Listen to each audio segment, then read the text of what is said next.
안녕하세요. 자, 2023학년도 대학 수학 능력 시험 지구과학 1 해설 강의를 해보려고 합니다. 지금은 수능이 이제 치러지고 바로 다음 날이에요. 11월 18일입니다. 해설 강의 시작해 볼게요. 자, 1번 문제. 1번 문제는 자료 해석형 문제였었는데 지금 가가 1850년에서 2019년 동안 전 지구와 아시아의 기온 편차를, 여기서 이제 편차라는 건 관측된 그 기온값에서 어떤 기준값을 뺀 거잖아요. 기준값은 1850에서 1900년의 평균 기온으로 하겠대요. 그러면 이 편차값이 플러스라면 지금 이때 기준값보다 기온이 더 높아졌다라는 거거든요. 보니까 대체로 아시아든 전 지구든 그 기온 편차값이 플러스로 나타나고 그 플러스 값이 점점점 더 커지고 있어요. 즉 우리 가를 통해 전 지구든 아시아든 지금 기온이 높아지고 있는 추세구나. 기온이 높아지고 있다. 우리가 평소에도 지구온난화 때문에 기온이 높아진다 들어왔던 이야기인 거죠. 근데 아시아가 전 지구에 비해서 좀 더 기온이 높아지는 정도가 크다라는 거 볼 수 있겠네요. 자, 근데 나를 보면 나는 가의 요 A 기간 동안 대기 중에 CO2 농도를 나타냈대요. 그러니까 요 A 기간 동안의 CO2 농도를 좀 확대해서 나타낸 거죠. 근데 CO2 농도가 전체적으로는 CO2가 어떻게 되고 있어요? 증가하고 있는 경향을 보입니다. 왜냐면 CO2가 온실기체니까 이 CO2가 증가해가지고 기온이 높아졌어요 라고 연결이 되는 거죠. 그런데 전반적으로 보면 증가하고 있으나 요걸 확대해서 보니까 약간 얘가 오르락 내리락 하고 있어요. 짧은 기간에서 보면. 이 짧은 기간 봤을 때 오르락 내리락 하는 거는 계절에 따라 CO2의 농도가 변하기 때문에 그러는 거거든요. 우리가 이제 겨울은 추워. 추우니까 난방을 하죠. 난방을 하면서 CO2가 많이 나오게 될 거예요. 그리고 겨울은 또 추우니까 태양 복사 에너지가 줄어들어서 광합성은 평소보다 덜합니다. 그러면서 또 평소보다 CO2가 늘어나게 될 거예요. 그래서 겨울, 여름이 반복되면서 CO2가 높았다 낮았다 한다라는 거를 지금 여기서 보여주고 있는 거예요. 근데 하와이랑 전 지구는 그렇게 나타나는데 지금 요 회색 색깔, 그러니까 남극은 1년 동안의 계절에 따른 CO2 변화가 크지 않은 거를 나 자료에서 확인할 수 있는 거죠. 자, 그럼 기억 봅시다. 가 기간 동안 지구의 평균 상승률은 아시아가 전 지구보다 더 크게 나타납니다. 아시아와 지구 요 색깔 보면 구분할 수 있죠. 맞고. 그다음 니은 나에서 CO2 농도의 연교차는 하와이가 남극보다 크대. 그 연교차, 그러니까 1년 동안 CO2의 변화하는 정도는 남극은 되게 작게 나타난다라고 했잖아요. 그러니까 하와이가 남극보다 큰 거 맞죠? 자, 그다음 디귿. A 기간 동안 전 지구의 기온과 CO2 농도는 높아지는 경향이 있대요. A 기간 동안 전 지구적으로 지금 기온도 높아지고 있고 CO2도 높아지고 있습니다. 그런 경향이 보입니다. 그래서 디귿 보기 맞으니까 우린 정답 5번 골라주시면 됩니다. 자, 이렇게 우리 1번은 그래도 좀 수월하게 풀었을 거고요. 이제 2번으로 넘어갈게요. 자, 2번도 어렵지 않았습니다. 이제 플룸 구조로 문제인데요.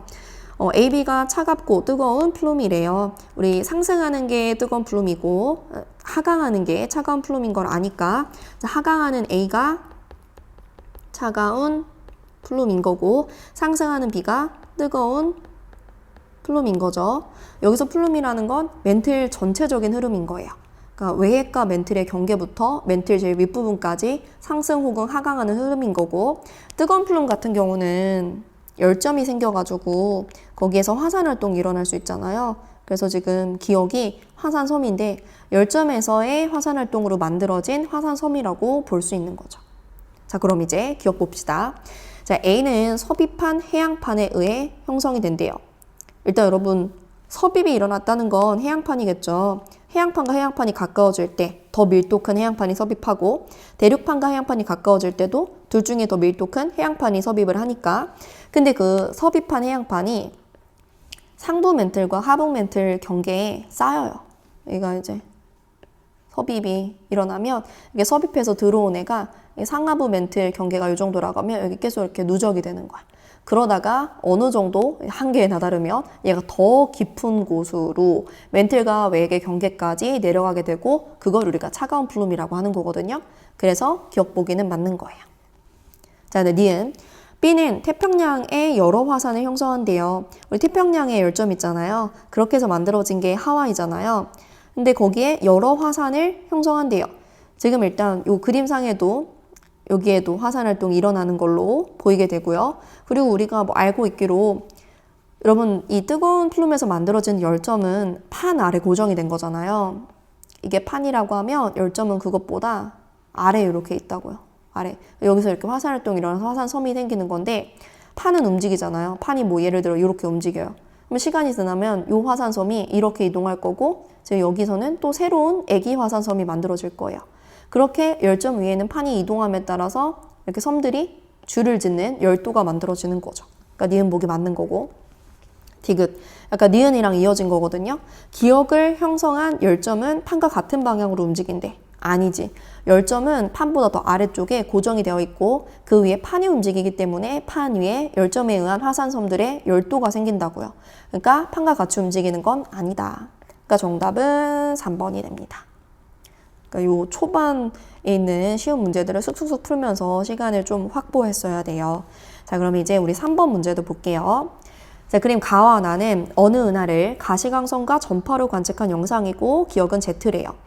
그러니까 가랑 나 지금 똑같은 은하인데 똑같은 은하를 다른 전자기파 영역에서 관측을 한 거거든요. 일단 여기 나에서 Z가 보인다는 건 무슨 은하라는 거야? 전파 은하라는 거고요. 나가 전파 영역에서 관측한 영상인 거죠. 여기 중심부가 있고 Z, 그리고 Z에 연결되어 있는 이게 로브예요. Z와 로브가 대칭적으로 보이는 전파 은하를 볼 수가 있고요. 그 다음에 가가 자연스럽게 가시광선 영상이 되겠죠. 가시광선으로 보니까 요거는 무슨 은하입니까? 우리가 가시광선으로 본 은하의 모습을 바탕으로 타원, 나선, 불규칙 은하로 나누는 거잖아요. 요거는 딱 보니까 지금 타원 은하인 걸 알 수 있어요. 근데 사실 요거는 우리가 배웠던 게 우리 전파 은하는 특이 은하잖아요. 우리 특이 은하 3가지 배웠잖아요. 전파 은하, 세이퍼트 은하, 퀘이사 배웠는데 전파 은하의 경우는 가시광선으로 봤을 때 대부분 타원 은하라고 했고 세이퍼트 은하는 가시광선 영역에서 봤을 때 나선 은하다라는 거를 우리 배웠으니까 놀랍지 않게 받아들일 수 있어요. 그래서 요거는 이제 전파 은하다라고 생각을 하고 이제 기억부터 보겠습니다. 기억, 나선팔을 가지고 있대요. 나선 은하 아니고 타원 은하니까 나선팔 없습니다.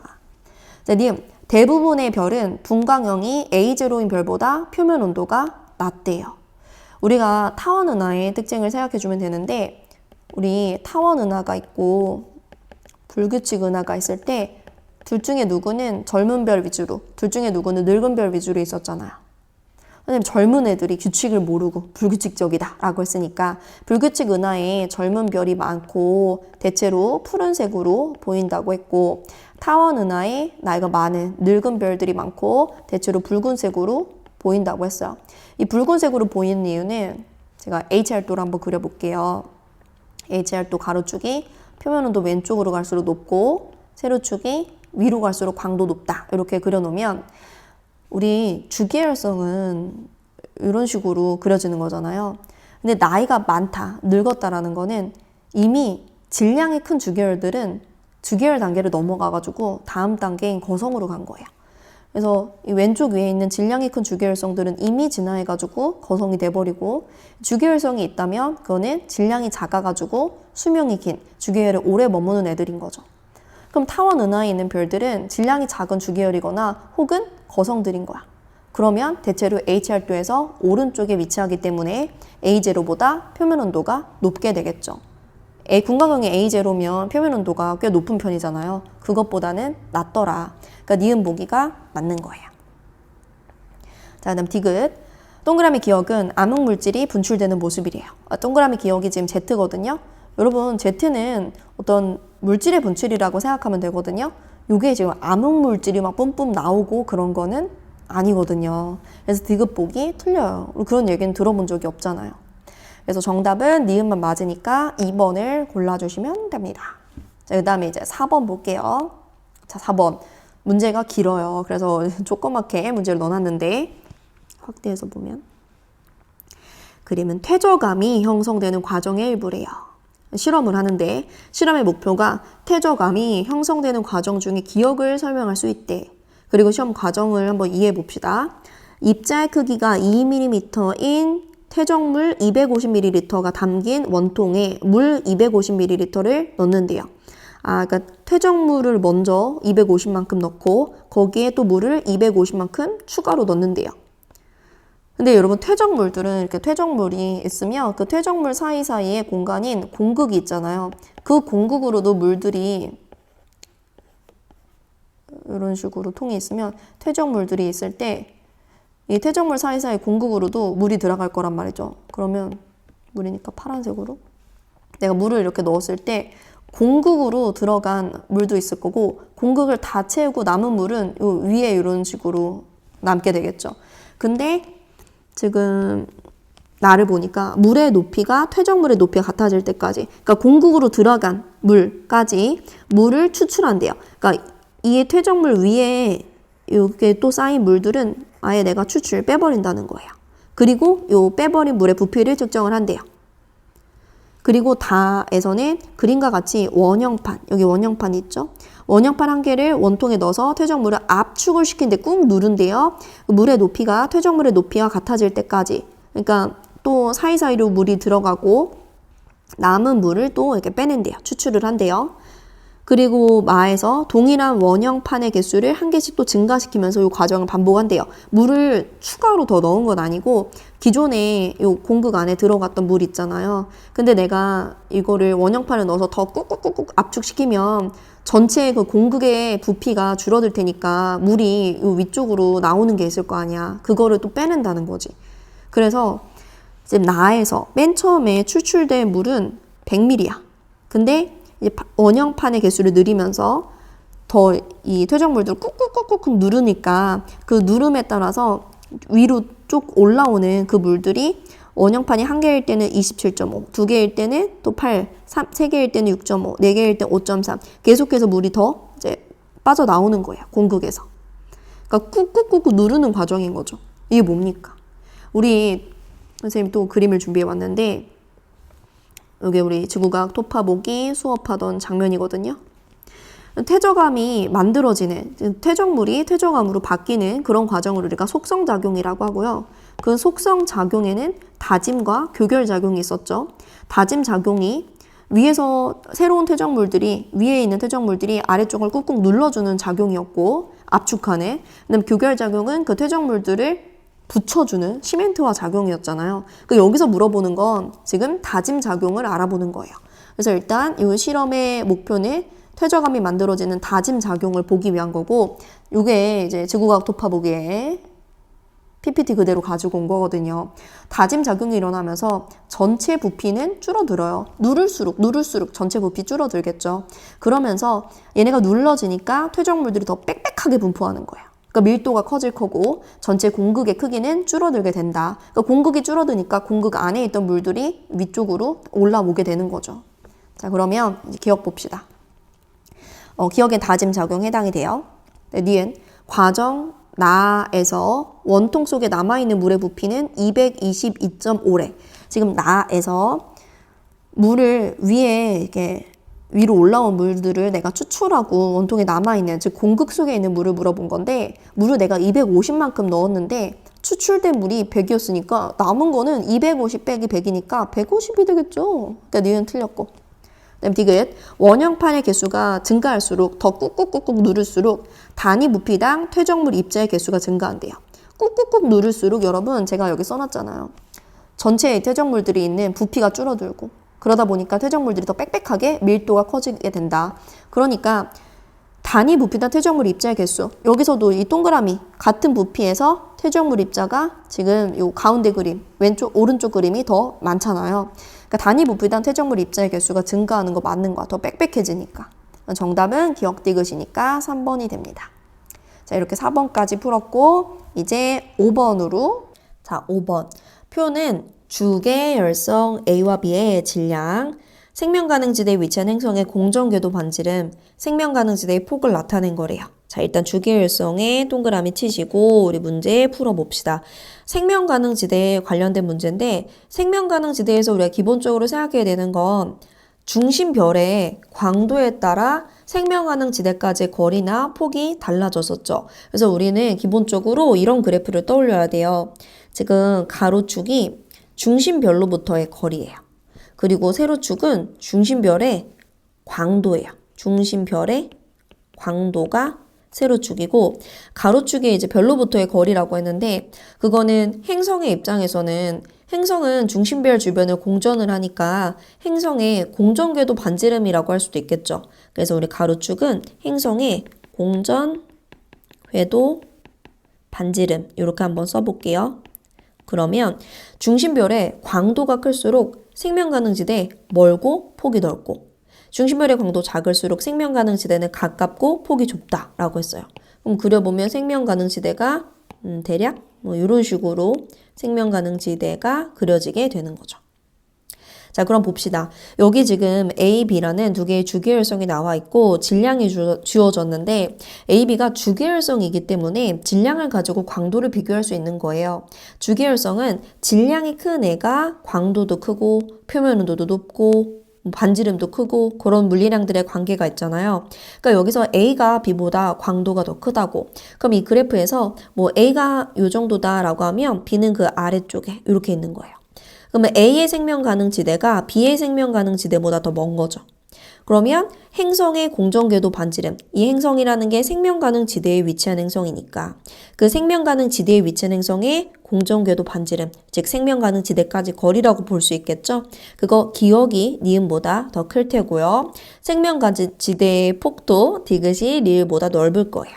그러면 기억, 광도는 A가 B보다 크죠. 주기율성은 질량 큰 애가 광도가 큰 거니까 맞고. 자, 니은, 기억은 니은보다 큽니다. 디귿은 리을보다 큽니다. 정답은 5번이에요. 요 5번 문제를 풀면서 아니 뭐 생명가능지대 문제 되게 쉽게 나왔네 이렇게 생각했을 수도 있어요. 생명가능지대 문제는 쉽게 풀 수 있는 수준으로 나왔던 것 같고요. 자, 이제 넘어가서 6번 문제 볼게요.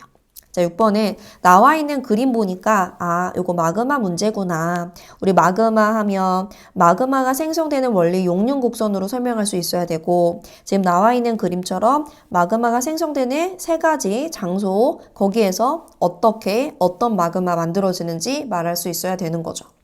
지금 여기 나와 있는 건 해양판이 뭐하는? 섭입하는 모습이래요. 섭입형 경계에서의 마그마 생성을 물어보고 있는 거예요. 자, 우리가 마그마가 생성되는 장소는요. 일단 해령과 열점, 그리고 여기 나와 있는 섭입형 경계 세 가지를 배웠거든요. 근데 해령이라든가 열점은요.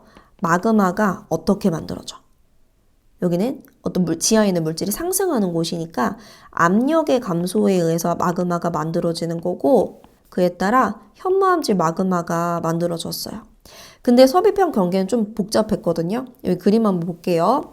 그림 보면 지금 해양 지각이 이렇게 섭입하고 있어요. 오른쪽에 있는 판 아래쪽으로. 그러면 해양 지각 안에 있는 함수 광물에서 물이 나와서 H2O 그 물이 여기 요 위쪽으로 공급이 되는 거예요. 근데 여기가 어딜까? 여러분 여기 제가 지금 빗금 친 건 지각 아니거든요. 지각은 그 위에 있고요. 제가 여기 빗금 친 거는 멘틀이고 그 중에서도 연약권이에요. 그러니까 이 연약권에 있는 물질이 물이 유입이 돼가지고 용융점이 낮아지는 거예요. 그에 따라 마그마가 만들어지는 거죠. 아, 그러니까 일단 첫 번째 우리 C에서는 물의 유입으로 용융점이 어떻게 됐어? 낮아졌어. 그래서 멘틀 물질이 녹으니까 현무암질 마그마가 만들어져.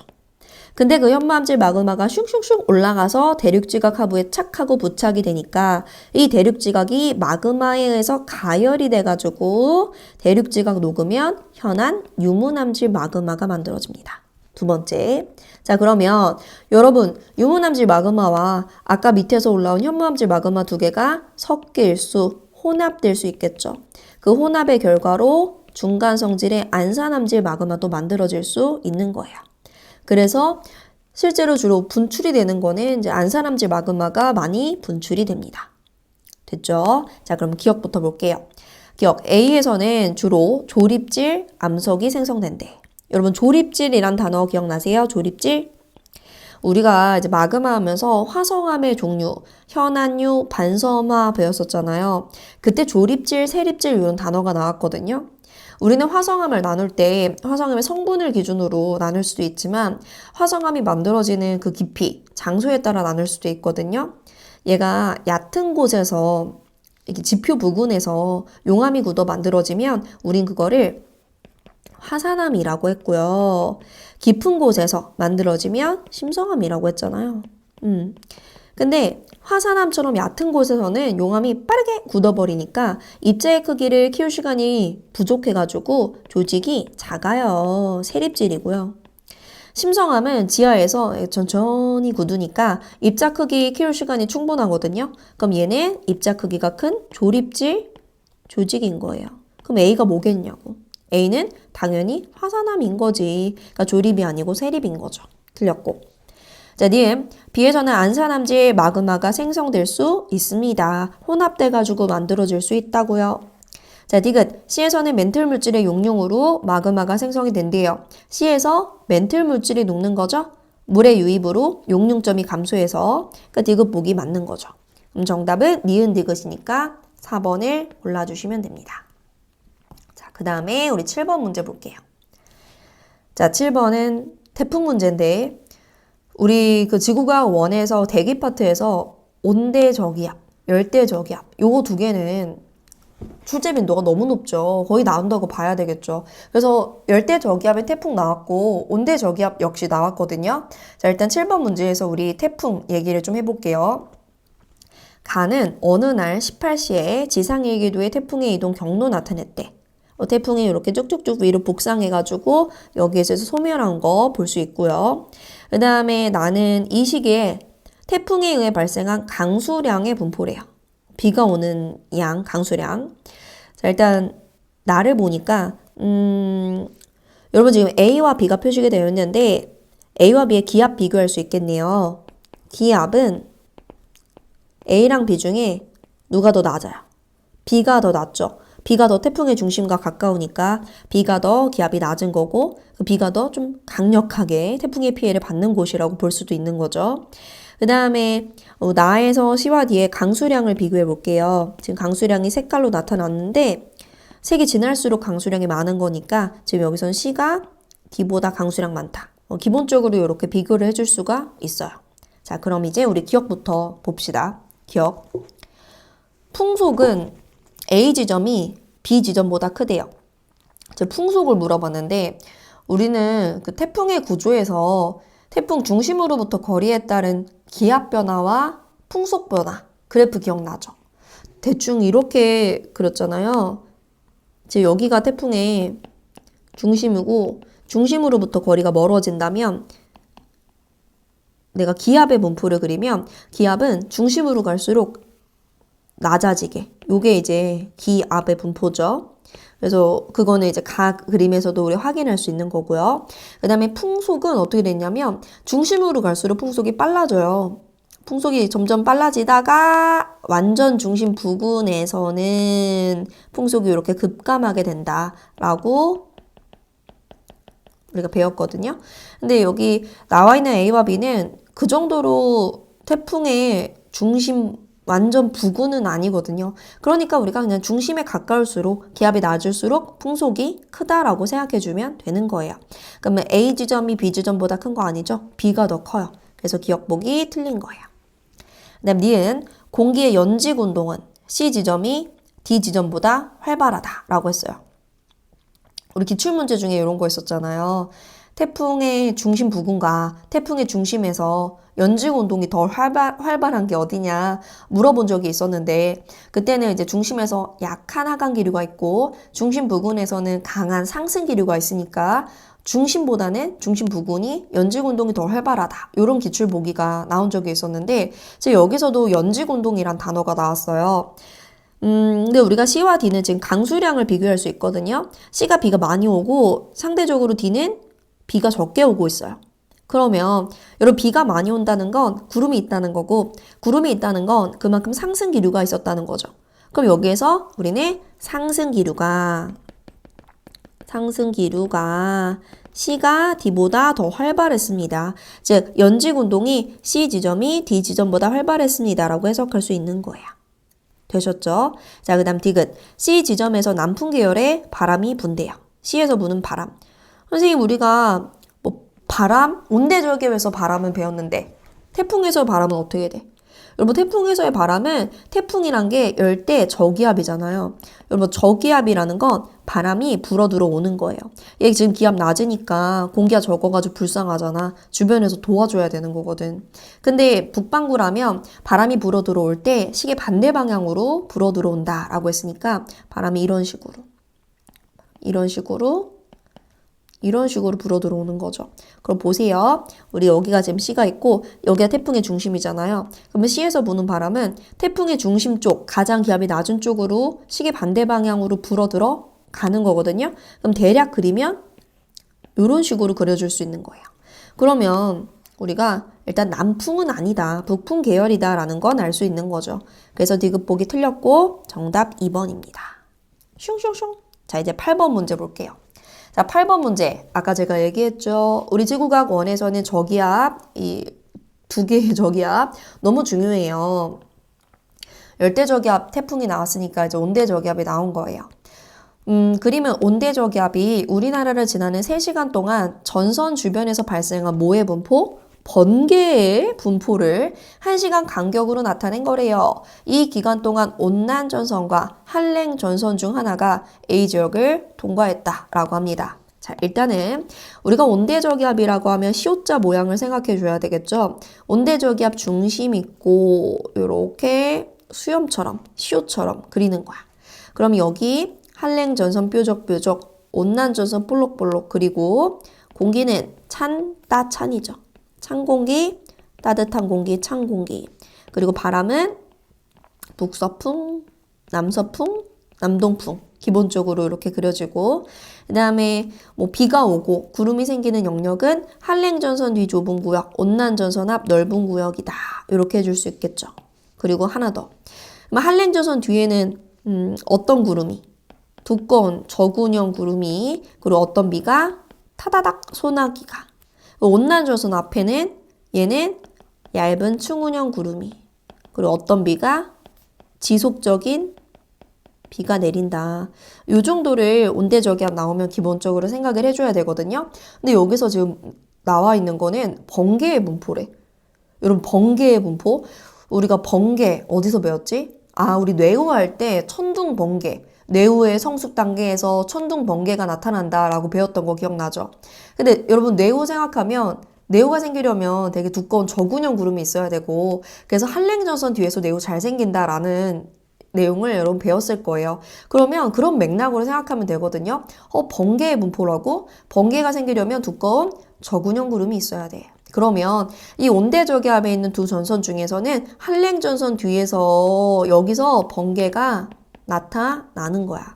그럼 여기 지금 번개 분포가 나와 있는데, 예를 들어 T1, T2 요 기간 동안에 검은색 점들이 번개 분포라고 했잖아. 그럼 그때는 한랭 전선이 이런 식으로 있었던 거야. T2, T3일 때는 이런 식으로, T3, T4일 때는 이런 식으로 우리 뾰족뾰족 한랭 전선이 이런 식으로 진행이 된 겁니다. 이해 갔어요? 자, 그럼 이제 기억부터 볼게요. 이 기간 중 A의 상공엔 전선면이 나타났대. 우리 한랭전선에 있으면 이 한랭전선 뒤쪽에 이런 식으로 전선면이 나타나잖아요. 그럼 한랭전선이 지금 이 기간 동안 제가 그린 것처럼 지나가면서 A의 상공에 전선면 나타나는 기간 있는 거죠. 기억 보기 맞아요. 자, 니은 T2, T3 동안 A에선 저군형 구름이 발달했대요. T2, T3일 때 A는 한랭전선 뒤고요. 거기는 저군형 구름 발달합니다. 자, 디귿. 전선이 통과하는 동안 A의 풍향은 시계 반대 방향으로 바뀌었대요. 자, 제가 아까 온대저기압에서 풍향을 그려놨는데, 전선이 통과하면서 A는 원래는 이렇게 남서풍이 불다가 한랭전선 통과하면 북서풍이 불게 되죠. 그럼 여러분 보세요. 이게 무슨 방향으로 바람이 변하는 건지. 원래는 남서풍이 불었는데 북서풍으로 바뀌었다고 풍향의 변화가 시계 방향으로 나타나는 거죠. 시계 반대 아니고 정답 기억 니은 3번을 골라주시면 되는 거예요. 됐죠? 자, 이제 우리 9번 문제 보겠습니다. 자, 9번 문제는 가는 북대서양 해역 A와 B에 미치고 그리고 나와 다는 A와 B에서 같은 시기에 측정한 물리량을 순서 없이 나타냈대. 그리고 기억과 니은은 각각 수온과 용존산소량 중 하나래요. 해수의 성질 문제인데 지금 기억과 니은이 하나는 수온이고 하나는 용존산소량이래요. 그럼 여러분 우리 깊이에 따른 연직 수온 분포는 일반적으로 패턴이 어떻게 그려져요? 가로축이 수온, 세로축 깊이라고 했을 때 혼합층, 수온약층, 심해층 이런 식으로 깊이 내려가면서 낮아지는 경향을 띠고 있죠. 그러면 뭐 나랑 다 중에 누가 A고 누가 B인지 아직 모르더라도 기억과 니은을 한번 보세요. 기억과 니은 중에 이런 패턴을 보이는 거 누구야? 기억이잖아. 그럼 기억이 뭐야? 기억이 바로 수온인 거고 니은이 용존 산소량인 거예요. 됐죠? 자, 그러면 이제 나랑 다 중에 누가 A고 누가 B인지를 찾아야 되는데 표층 수온을 비교를 해야겠죠. A랑 B의 표층 수온 누가 더 높을까? 여러분 표층 수온을 비교할 때는 뭐 해류 이런 거 따지기 전에 가장 먼저 봐야 될 거 위도거든요. A가 B보다 고위도니까 표층 수온은 A가 B보다 낮은 거야. 그러면 기억이 수온이니까 깊이 0에서의 표층 수온, 0에서의 표층 수온을 비교했을 때 다가 더 높아요. 그럼 다가 B고 나가 A인 거예요. 그럼 기억에서 나는 A에 해당하는 거 맞는 거야. 자, 그 다음에 이제 니은. 표층에서 용존산소량은 A가 B보다 작대. 이미 우리가 용존산소량이 니은 점선인 거 알았으니까 봐주면 되겠죠. A의 용존산소량은 요 정도예요. 요 값을 읽어주면 되죠. 그 다음에 B의 용존산소량은 표층에서 요 정도예요. 누가 더 큽니까? A가 더 크죠? A가 B보다 작은 거 아니죠. A가 B보다 커요.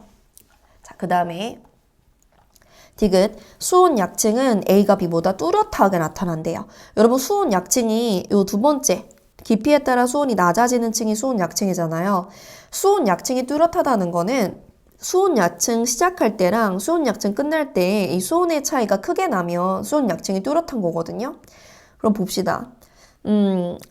A랑 B에서 지금 수온의 분포니까 실선을 봐야겠죠? 실선을 봤을 때 A 같은 경우는 이 정도로 수온 약층으로 볼 수 있고 B 같은 경우는 지금 이렇게가 수온 약층으로 볼 수 있죠. 그럼 수온 약층에서 수온의 차이는 B가 더 크게 나타나는 거죠. 그래서 우리는 그냥 표층 수온이 높을수록 수온 약층이 뚜렷하다 이렇게 생각해도 되거든요.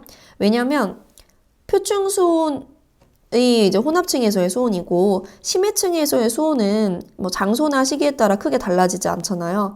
그러니까 혼합층에서의 수온이 표층 수온이 높을수록 수온 약층에서 수온의 변화가 더 뚜렷하다. 이렇게 해석할 수도 있는 거죠. 그래서 A가 B보다 뚜렷한 거는 아닌 거예요. 그러면 정답은 우리 9번에 기억만 맞으니까 1번 골라주면 됩니다. 됐죠? 자, 슝. 자, 이제 10번 문제 같이 볼게요. 10번 문제 많이 틀렸을 것 같은데 한번 볼게요. 지질시대 문제인데 가는 40억 년 전부터 현재까지의 지질시대를 구성하는 ABC의 지속기간을 비율로 나타낸 건데 이 ABC가 각각 누대 단위로 시생누대, 원생누대, 현생누대 중 하나래요. 그 다음에 나는 초대륙 로디니아의 모습이래요. 우리가 초대륙 판게아는 익숙한데 이제 로디니아는 좀 생소할 수도 있거든요. 우리 초대륙이 딱 한 번 판게아 때만 생긴 건 아니거든요. 판게아 전에도 초대륙이 몇 번 있었는데 그 중에 하나가 이제 로디니아거든요. 그래서 이제 로디니아가 나와 있고 일단 우리가 요 누대 단위의 지질시대의 순서부터 적어볼까요? 여러분 시생과 원생 중에 뭐가 먼저예요? 제가 시원하다 이렇게 외우라고 했잖아요. 아 시원해 시원하다 하니까 시생 누대가 제일 먼저고 그 다음에 원생누대 그 다음에 이제 현생누대거든요. 아유 어떡해 이 문제만 풀고 배터리 충전하고 와야겠다. 자, 여러분, 시생, 원생, 현생, 누대 순서가 이렇게 되는데, 얘네들의 그 기간이 몇 억 년 전부터 몇 억 년 전까지인지, 우리가 보통 이제 고생대, 중생대, 신생대는 자주 나오니까 알고 있잖아요. 근데 누대 단위로는 시생 누대가 40억 년 전부터 25억 년 전까지의 기간을 우리가 시생 누대라고 해요. 그리고 원생 누대는 25억 년 전부터 고생대가 시작하는 5.4억 년 전까지가 원생 누대거든요. 그리고 현생 누대는 이제 5.4억 년 전부터를 현생 누대라고 하는 거예요. 그리고 우리가 익숙한 그 대 단위로는 현생 누대가 고생대, 중생대, 신생대를 포함하는 기간인 거고, 이 시생과 원생 누대가 성캄브리아 시대예요. 시생, 원생 모두 합쳐가지고 성캄브리아 시대에 해당한다. 이렇게 알아두면 되거든요.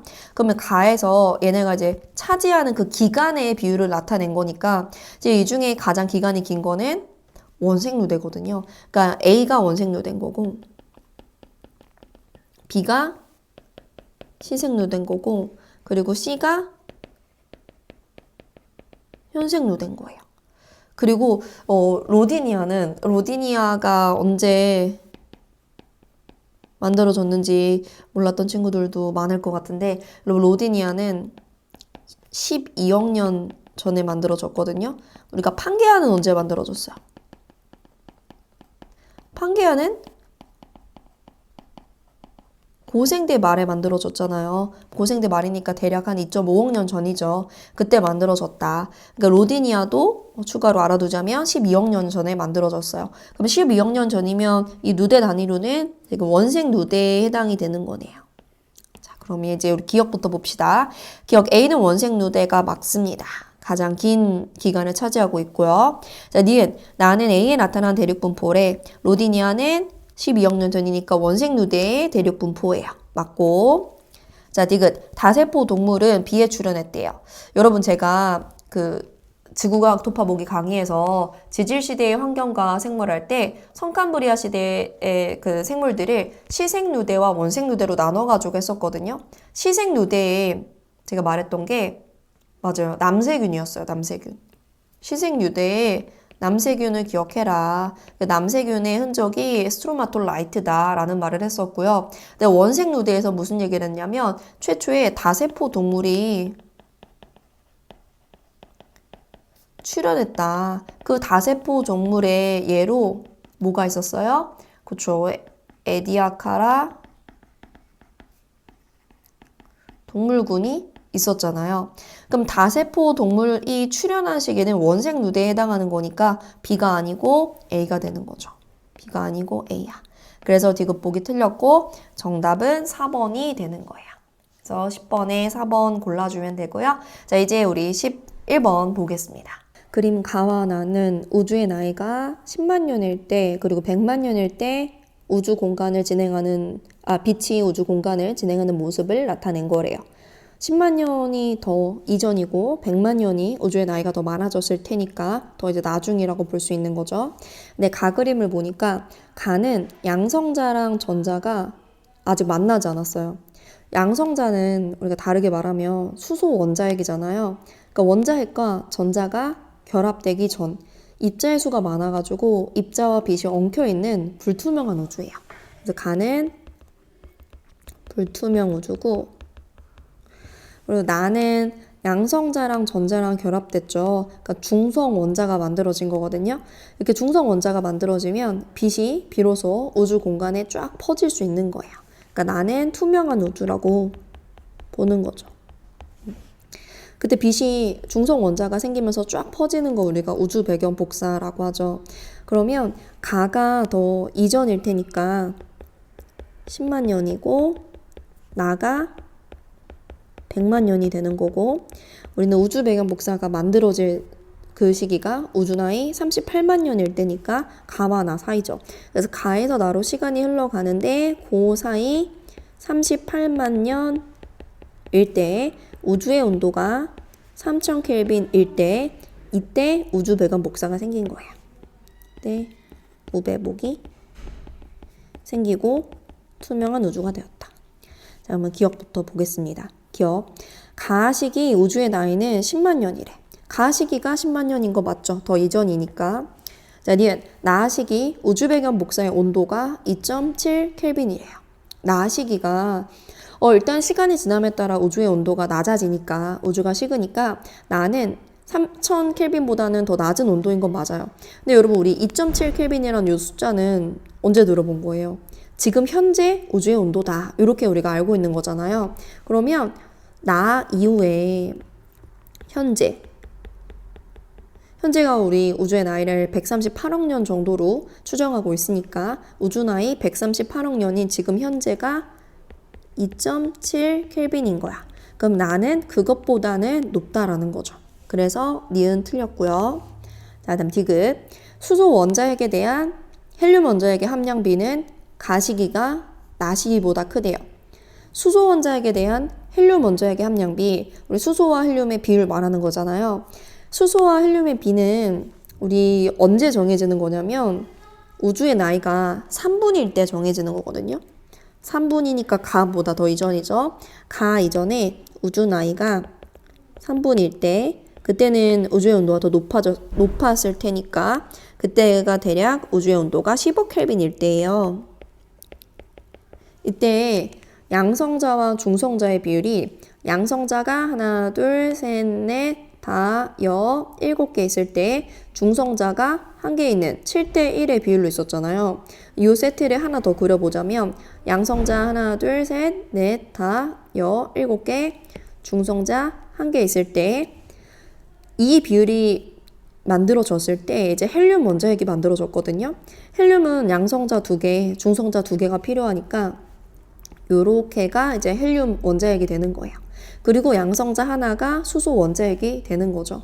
그러면 그 우주 나이 3분일 때 우리가 수소와 헬륨의 개수비를 보면 그 개수비는 수소가 지금 12개일 때 헬륨이 1개가 되는 거죠. 그리고 질량비를 보면 양성자, 중성자 질량 거의 똑같으니까 그 질량을 1이라고 했을 때 수소의 질량이 12일 때 헬륨은 질량이 4니까 12대 4 해서 3대 1의 질량비가 되는 거죠. 이 수소와 헬륨의 개수비, 질량비가 지금도 그렇게 보이는 거예요. 물론 이제 별이 수소를 가지고 헬륨을 만드는 핵융합 반응을 하면서 약간 변할 수는 있지만 그 영향이 그렇게 크진 않은 거예요. 그래서 수소 원자핵에 대한 헬륨 원자핵의 함량비는 3분 이후는 거의 이 값으로 똑같이 유지가 되는 거거든요. 그래서 가시기가 나시기보다 큰 게 아니고 같은 거예요. 그래서 디귿 보기가 틀렸고, 그리고 심지어 우리 지금 나시기는 아직 최초로 별이 만들어지기 전이거든요. 별은 우주의 나이가 1억 년보다 더 먹었을 때 이제 만들어진 거거든요. 그러니까 별이 만들어지기 전이니까 별에서의 핵융합 반응을 신경 쓰지 않고 풀 수 있는 겁니다. 그러면 정답이 기억만 맞으니까 1번 골라주면 돼요. 자, 이제 12번 보겠습니다. 12번. 그림 가와 나는 어느 해역의 수온과 염분의 분포를 나타냈고 다는 수온 염분도래요. A, B, C는 수온과 염분이 서로 다른 해소고 기억과 내유는 이 해역의 서로 다른 수계다라고 했어요. 그럼 일단 가, 나를 통해서 A, B, C의 수온과 염분을 읽어가지고 다에 있는 수온 염분도에 표시를 해야겠죠. 그래야 A, B, C의 밀도를 비교할 수 있으니까. 일단 우리 밀도란 그림 너무 작으니까 좀 확대를 할게요. 여러분, 밀도는요 수온 염분에 의해서 결정이 됩니다. 밀도가 커지려면 수온은 낮아야 되고 염분은 높아야 돼요. 그래서 우리는 수온 염분도에서 수온이 낮을수록 염분이 높을수록, 즉 오른쪽 아래로 갈수록 밀도가 커지는 거예요. 여기 A, B, C 읽어봤을 때 A 같은 경우는 지금 수온이 11도예요. 11도고 그리고 염분이 35.75예요. 35.75 이런 식으로 표현을 할게요. 그리고 B 같은 경우는 수온이 14도고 그 다음에 염분이 36이에요. 그리고 C 같은 경우는 수온이 13도고 그다음에 염분이 38 이렇게 읽힙니다. 그림이 너무 조그매가지고 눈을 크게 떠야 될 것 같아요. 그러면 다에다가 표시를 해볼게요. 선생님 눈이 안 좋아서 이렇게 좀 키울게요. 자, A는 수온이 11이니까 수온이 이 정도고, 그 다음에 염분이 35.75니까 여기가 지금 35고 여기가 36이잖아요. 그럼 대충 한 이 정도? 그러면 대략 이 위치에 우리 A가 찍히고, B는 수온이 14고, 그 다음에 염분은 36이니까 대략 이 위치에 우리 B가 찍히고요. 그 다음에 C는 수온이 13이고, 그 다음에 염분이 38이니까 대략 이런 위치에 우리 C가 찍히게 되는 거죠. 그러면 우리 밀도를 비교할 수 있겠네요. 밀도를 비교를 해보면 밀도가 누가 제일 커요? 그렇죠? 더 오른쪽 아래에 있을수록 밀도가 큰 거니까 C가 밀도가 제일 크고 A랑 B도 A가 더 크죠. 지금 보면 등 밀도선이 A 지나는 게 이렇게, B 지나는 게 이렇게 그려지잖아요. 그래서 밀도가 A가 더 크고 B가 더 작다. 이렇게 할 수 있어요. 자, 그럼 이제 기억부터 보겠습니다. 기억. B는 니은이 아니고 표시해 보니까 수의 기억에 해당이 되죠. 틀렸고요. 자, 니은. A와 B의 수온에 의한 밀도차는 A와 B의 염분에 의한 밀도차보다 크다라고 했어요. 그러니까 밀도에 영향을 주는 게 수온도 있고 염분도 있는데 누가 더 밀도를 결정하는데 중요한 역할을 했냐. 이걸 묻는 것 같아요. 여러분 우리가 A와 B의 수온을 비교를 해보면 수온은 A랑 B 중에 A가 더 낮거든요. A가 더 낮아요. 그럼 사실 수온으로 따지면 A랑 B 중에 누가 더 밀도가 커야 되는 거예요? 수온이 낮은 A가 밀도가 더 커야 되는 거죠. 근데 실제로 A가 밀도가 더 커요. 자, 근데 이번에 염분으로 따져볼게요. 염분은 A랑 B의 염분을 비교를 해보면 B가 더 높아요. 그럼 염분으로 따지면 B가 더 밀도가 높아야 되는 거거든요. 근데 실질적으로 밀도는 A가 B보다 높아요. 그럼 수온과 염분 중에 수온의 영향이 더 컸다. 수온에 의한 밀도차가 더 컸다라는 거거든요. 그럼 니은 보기에 수온에 의한 차는 염분에 의한 밀도차보다 크다라고 했으니까 니은 보기 맞는 거죠. 됐죠? 자, 그 다음 디귿. C의 수계가 서쪽으로 이동하면 지금 C가 여기 서쪽으로 이동을 하면 B의 수계 아래쪽으로 이동한대. 누가 누구보다 위냐, 아래냐는 밀도를 가지고 결정이 되는 거잖아요. 지금 C는 B보다 밀도가 크니까 B 쪽으로 이동한다면 B 아래로 깔리게 되겠죠. 그래서 디귿 보기 맞는 거고 정답 니은 디귿이니까 4번입니다. 자, 12번 해수의 성질 문제 풀어봤고요. 자, 그 다음에 이제 13번 별 문제 풀어보겠습니다. 자, 그림은 질량이 누구 정도? 태양 정도인 어느 별이 원시별에서 주기열 단계 전까지 진화하는 동안 반지름과 광도 변화 나타냈대요. 그리고 ABC는 원시별이 진화하는 동안에 서로 다른 시기라고 합니다. 이런 별의 진화 단계에서 별이 처음에 만들어질 때 탄생의 단계도 배웠고 그 이후 이제 주기열성 단계, 주기열 이후의 단계들, 그리고 마지막 죽는 모습까지 우리가 진화 단계들을 쭉 배워왔는데 지금 나와 있는 거는 별이 탄생하는 원시별 단계의 물리량 변화가 나온 거거든요. 우리 원시별 단계에서는 일단 원시별은 뭐로 만들어지는 거야? 별을 만드는 재료. 그게 성운이잖아요. 아무 성운에서나 만들어지는 건 아니고 저온, 고밀도의 성운에서 성간 물질들이 모여가지고 원시별이 되는 거죠. 근데 그 원시별일 때도 계속해서 더 모이게 돼요. 여기서 모인다는 건 중력 수축을 말하는 거죠. 중력 수축을 해가지고 중심부의 온도가 높아지다가 1000만 켈빈에 도달하면 그때부터 수소핵융합 반응을 하는 주계열성이 되는 거죠. 이게 별이 이제 탄생할 때의 어떤 단계거든요.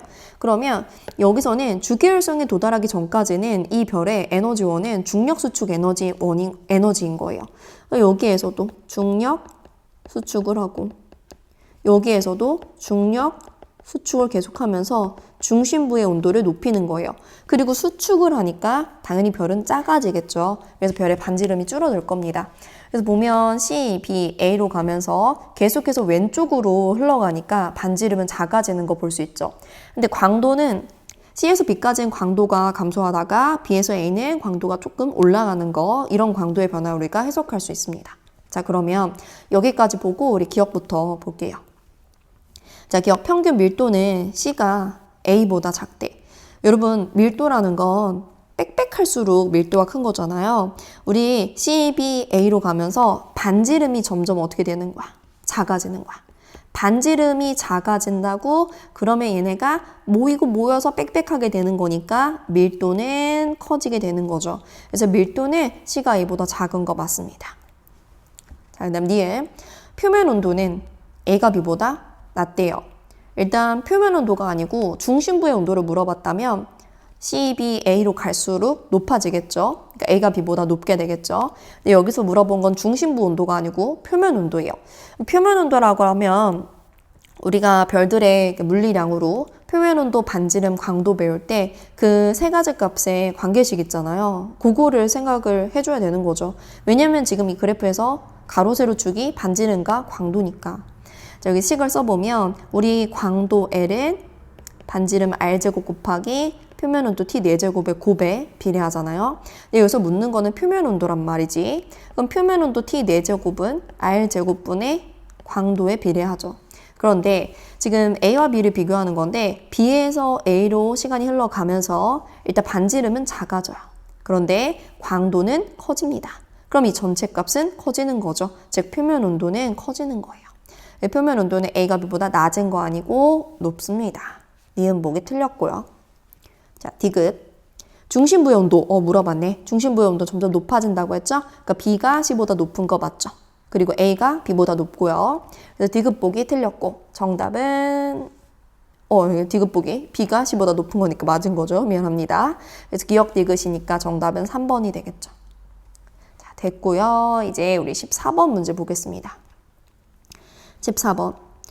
그림은 1월과 7월의 지표 부근의 평년 바람 분포래요. 아, 바람의 분포구나. 그러니까 대기대순환 문제네. 그 다음에 A, B, C는 표층 해류가 흐르는 해역이래요. 표층 해류도 물어볼 건가 봐요. 자, 그러면 1월과 7월 중에 하나라고 했으니까 이게 1월인지 7월인지부터 찾아야 될 것 같아요. 우리 북반구를 기준으로 1월은 겨울을 말하는 거고 7월은 여름을 말하는 거죠. 그러면 또 잘 눈이 침침해서 안 보이니까 확대를 해볼게요. 확대를 해보면 여러분 지금 여기서 요 바람이 0에서 30도 사이에 부는 무역풍인 거죠. 무역풍. 그 다음에 지금 요런 바람이 뭐예요? 이게 바로 편서풍인 거죠. 그래서 여기서 우리가 그 대기대순환에서의 바람들을 대략적으로 확인할 수가 있고요. 1월인지 7월인지 찾는 거는 우리나라를 한번 볼까요? 우리가 우리나라에서 계절별 바람 배웠었잖아요. 기단과 전선하면서. 근데 지금 우리나라에서 바람이 이런 식으로 북서풍이 불고 있거든요. 근데 바람이란 건 고기압에서 저기압으로 분다고 했고요. 이제 고기압은 그 계절의 지배적인 기단이 고기압이 된다고 했어요. 그럼 바람이 불어오는 이쪽이 고기압인 거고 이쪽에 시베리아 기단이 있으니까 지금 시베리아 기단의 영향을 받고 있는 북서 계절풍이 부는 겨울인 거예요. 만약에 여름이었다면 우리가 북태평양 기단의 영향을 받으면서 남동 계절풍이 불었겠죠. 우리나라 쪽에서. 그래서 일단은 이게 우리나라가 겨울인 1월의 자료다라는 거를 알아냈고요. 그 다음에 A, B, C에 해류가 흐른다고 했으니까 우리 해류 한번 그려볼까요?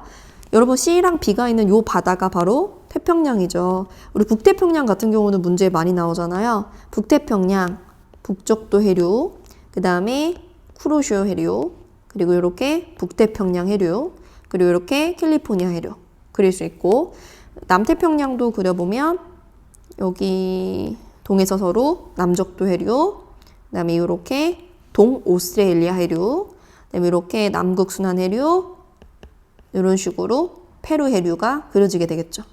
그 다음에 A쪽 보면 여기는 대서양이잖아요. 대서양에서도 이렇게 남적도 해류, 이름 똑같죠? 태평양에서랑.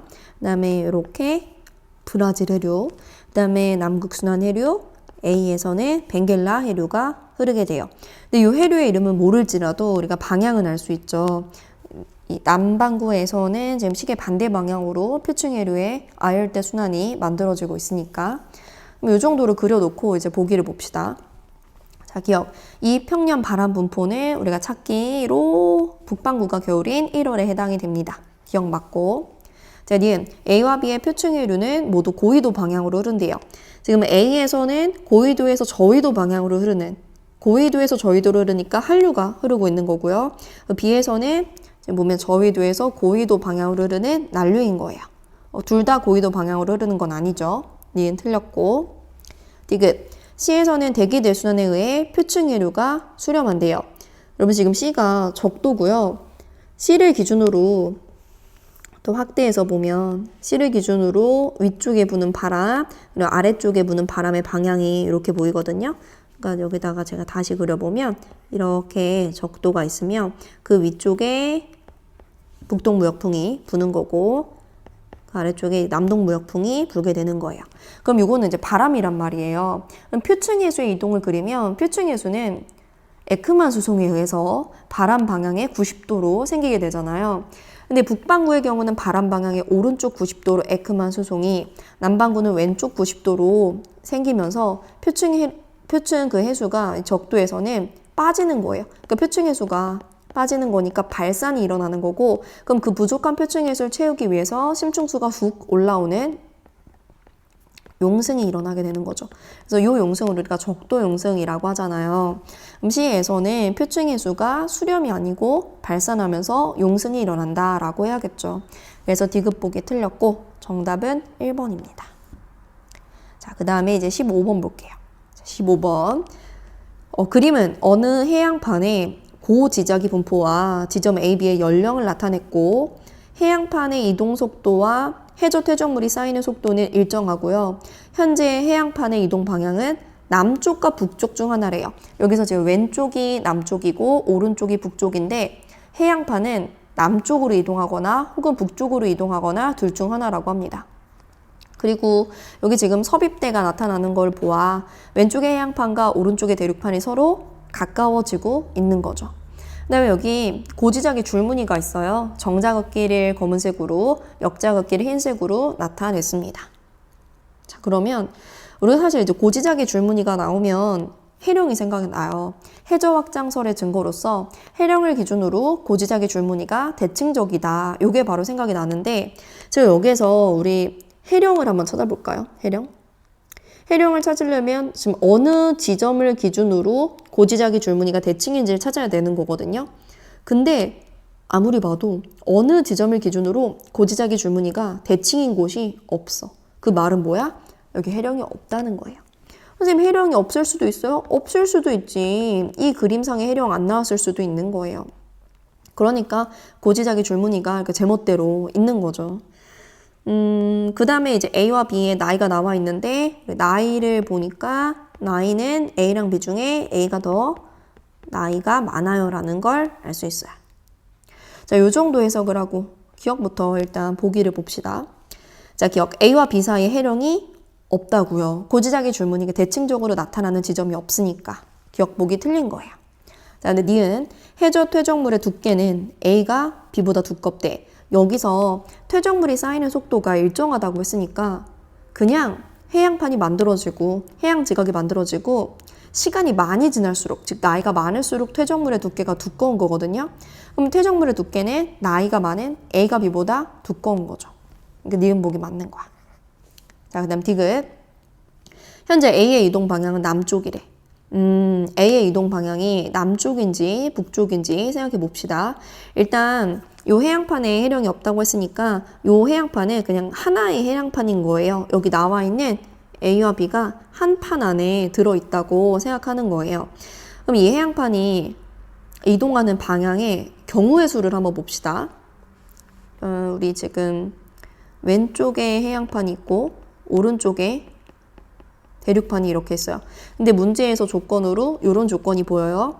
해양판의 이동 속도가 대륙판보다 빠르다라고 했어요. 제가 화살표의 길이와 속도가 비례한다고 해서 그림을 그려볼게요. 그러면 일단 첫 번째, 해양판이 북쪽으로 이동하는 경우. 해양판이 북쪽으로 이동하는데 대륙판도 북쪽으로. 해양판이 북쪽으로 이동하는데 대륙판은 남쪽으로. 그다음 두 번째는 해양판이 남쪽으로 이동하는 경우. 해양판이 남쪽으로 이동하는데 대륙판은 북쪽으로 이동하는 경우, 해양판이 남쪽으로 이동하는데 대륙판도 남쪽으로 이동하는 경우, 여기 네 가지 경우의 수를 생각할 수 있는데 이 경우의 수가 각각 해양과 대륙이 가까워지는 수렴인지 멀어지는 발산인지를 보겠습니다. 자, 일단 첫 번째 경우, 요거는 수렴일까 발산일까? 여러분, 요거는 지금 해양판이 대륙판에게 가까워지는 거예요. 둘이 같은 방향으로 가고 있지만 뒤에 오는 해양판이 더 빠르기 때문에 해양판이 대륙판 따라잡으면서 둘이 가까워지는 거거든요. 그러니까 이런 것도 수렴인 거야. 그러니까 우리가 보통 수렴이라고 하면 두 개의 판이 이런 식으로 오는 걸 수렴이라고 생각하는데, 물론 이런 경우도 수렴이겠지만 첫 번째 케이스 같은 경우도 수렴인 거죠. 두 번째 케이스는 당연히 수렴인 거고요. 세 번째 케이스는 발산인 거고, 네 번째 케이스 한번 보세요. 네 번째 케이스는 두 개가 또 같은 방향으로 가는데 이제 앞에 가는 애가 더 빨라, 뒤에 오는 애가 느리면 얘네들 사이 간격이 넓어지겠죠. 마치 이런 거죠. 자동차들이 가는데 앞에 자동차가 뒤에 자동차보다 빠르게 간다면 둘 사이 간격이 벌어지는 것처럼 이거 역시 발산형 경계다라는 거예요. 근데 지금 섭입돼 있으니까 수렴형 경계여야 되는 거잖아요. 그러면 이런 케이스여야 돼. 즉 해양판은 이쪽으로, 오른쪽인 북쪽으로 이동해야 되는 거예요. 그러니까 남쪽이 아니라는 거죠. 그래서 틀렸고 정답은 2번입니다. 그 다음에 16번 볼게요. 자, 16번 별의 물리량에 관한 문제인데, 사실 이런 문제들은 이미 많이 풀어봤고, 제가 별의 그 물리량 지구과학 토파보기 수업하면서 기출문제까지 풀어줬거든요. 그래서 이거는 풀 수는 있어. 다만 시간이 좀 걸리니까 여러분이 당황하지 말고 좀 차분하게 풀었어야겠죠. 그러니까 다른 좀 쉬운 문제에서 시간을 확보하고 16번 같은 숫자 계산하는 문제에서 좀 차분하게 풀었어야 했던 것 같아요. 볼게요. 자, 지금 태양과 가나다 별이 나와 있어요. 복사 에너지를 최대로 방출하는 파장인 람다 맥스가 나와 있는데 이 값은 표면 온도랑 반비례하기 때문에 사실 표면 온도가 나왔다고 봐도 되는 거고요. 그 다음에 절대 등급, 즉 광도랑 관련된 값, 반지름이 나와 있습니다. 그럼 우리가 배웠던 세 가지의 물리량인 표면 온도, 광도, 반지름이 다 있다고 보는 거고요. 이 가나다 중에 두 개는 주기율성이고, 그다음 나와 다의 곱보기 밝기가 똑같대요. 일단 지금은 제가 시험장이 아니고 프리 영상을 찍는 거니까 시간이 많잖아요. 그래서 여기 빈칸에 해당하는 것들을 다 구해보겠습니다. 지금 여기에서 세 가지 물리량 값을 모두 알고 있는 건 태양이거든요. 그러면 이 가나다를 태양과 비교해가지고 빈칸들을 구해내는 거예요. 먼저 태양과 가를 비교를 해볼게요. 여러분, 태양과 가를 비교하는데 지금 가의 람다 맥스, 즉 가의 표면 온도를 모르는 거죠. 그러면 그거를 구해야 되니까 일단 우리 광도비부터 봅시다. 우리 절대 등급이란 거 광도랑 관련된 값인 건데요. 여기서 항상 우리가 기억해놔야 될 게 등급이 5만큼 차이가 나면 광도는 100배 차이가 난다라는 걸 기억해야 돼요. 아마 등급의 차이가 5의 배수 떨어지게 나왔을 거거든요. 지금 보면 가가 태양보다 절대 등급이 더 작아. 그러니까 가가 태양보다 광도가 더 큰 건데 5만큼 작단 말이야. 그 말은 가가 태양보다 광도 100배 크다는 거예요. 그래서 광도의 비는 1대 100인 거야. 그 다음에 반지름의 비는 태양이 1일 때 가가 2.5니까 1대 2.5죠. 그럼 내가 구하고 싶은 표면 온도를 구해봅시다. 우리 광도 L은 R제곱 곱하기 T 4제곱의 곱에 비례한다고 했잖아요. 그럼 내가 T를 구하고 싶으면 T 4제곱은 R제곱분의 L에 비례해. 그럼 R제곱분의 L부터 구해본다면 태양 같은 경우는 모두 다 1이니까 그냥 1이 나올 거고, 그 다음에 가 같은 경우는 2.5의 제곱에다가 100이 되겠죠. 근데 이거는 T 4제곱의 비인 거고 여기다가 4분의 1 승을 해주면 이제 표면 온도의 비가 나오는 거야. 그럼 보자. 일단은 요거는 2.5분의 10에 2분의 1제곱 이렇게 나오는데요. 2.5분의 10은 25분의 100이잖아요. 25분의 100은 4잖아요. 4의 2분의 1제곱이니까 뭐야? 2잖아. 표면 온도의 비가 1대 2가 나온다는 거야. 옆에도 써야 되니까 이거는 지웁시다. 계산한 거 여러분 다 봤으니까 표면 온도의 비가 태양과 가가 1대 2야. 그럼 람다 맥스는 표면 온도와 반비례니까 2대 1이 되겠죠. 그러면 가의 람다 맥스 값은 태양의 절반인 0.25라고 구해주는 거야. 그러니까 다랑 지금 람다 맥스가 똑같네. 즉 가랑 다가 표면 온도가 똑같다는 거죠. 자, 똑같은 방법으로 나의 빈칸, 나의 절대 등급도 구해볼게요. 자, 이런 식으로 표를 만드는 거예요. 자, 이번에는 태양과 나를 가지고 먼저 표면 온도부터. 표면 온도는 이제 람다 맥스의 비가 태양과 나가 5대 1이거든요. 그럼 표면 온도는 1대 5가 되는 거야. 반비례니까. 절대 등급, 즉 광도를 모르고 반지름은 1대 4인 거예요. 그러면 광도는 R제곱 곱하기 T의 4제곱이니까 태양은 1이고 나는 R제곱, 4의 제곱 곱하기 5의 4제곱이 되는 거죠. 4의 제곱 곱하기 5의 4제곱은 4의 제곱 곱하기 아니다 이렇게 수학을 못해. 5의 4제곱이 25의 제곱이니까 4 곱하기 25의 제곱 이렇게 하면 되겠네. 4 곱하기 25가 100이니까 100의 제곱이 되겠죠. 여러분 그러면 나가 태양보다 100의 제곱배만큼 즉 만배만큼 광도가 크다는 거거든요. 내가 광도가 100배면 등급이 5만큼 차이 난다고 했잖아요. 그럼 광도가 100의 제곱배면 등급이 10만큼 차이가 나는 거야. 그러니까 나가 태양보다 10만큼 등급이 작다는 거야. 그럼 작으면 지금 4.8에서 마이너스 10 해주면 되죠? 그러면 마이너스 5.2가 나옵니다. 실제 밝기는 나가 제일 밝겠네. 그쵸? 자, 이런 식으로 나의 빈칸도 구해봤고 자 이제 다의 빈칸 볼게요. 자 다는 또 이렇게 표를 그려. 태양, 다. 그래가지고 일단은 표면 온도는 람다 맥스의 비가 태양과 다가 2대 1이니까 표면 온도는 1대 2가 될 거고요. 그 다음에 광도는 태양이 플러스 4.8이고 다가 플러스 9.8이야. 그럼 다는 태양보다 절대 등급이 크니까 광도가 작은 거예요.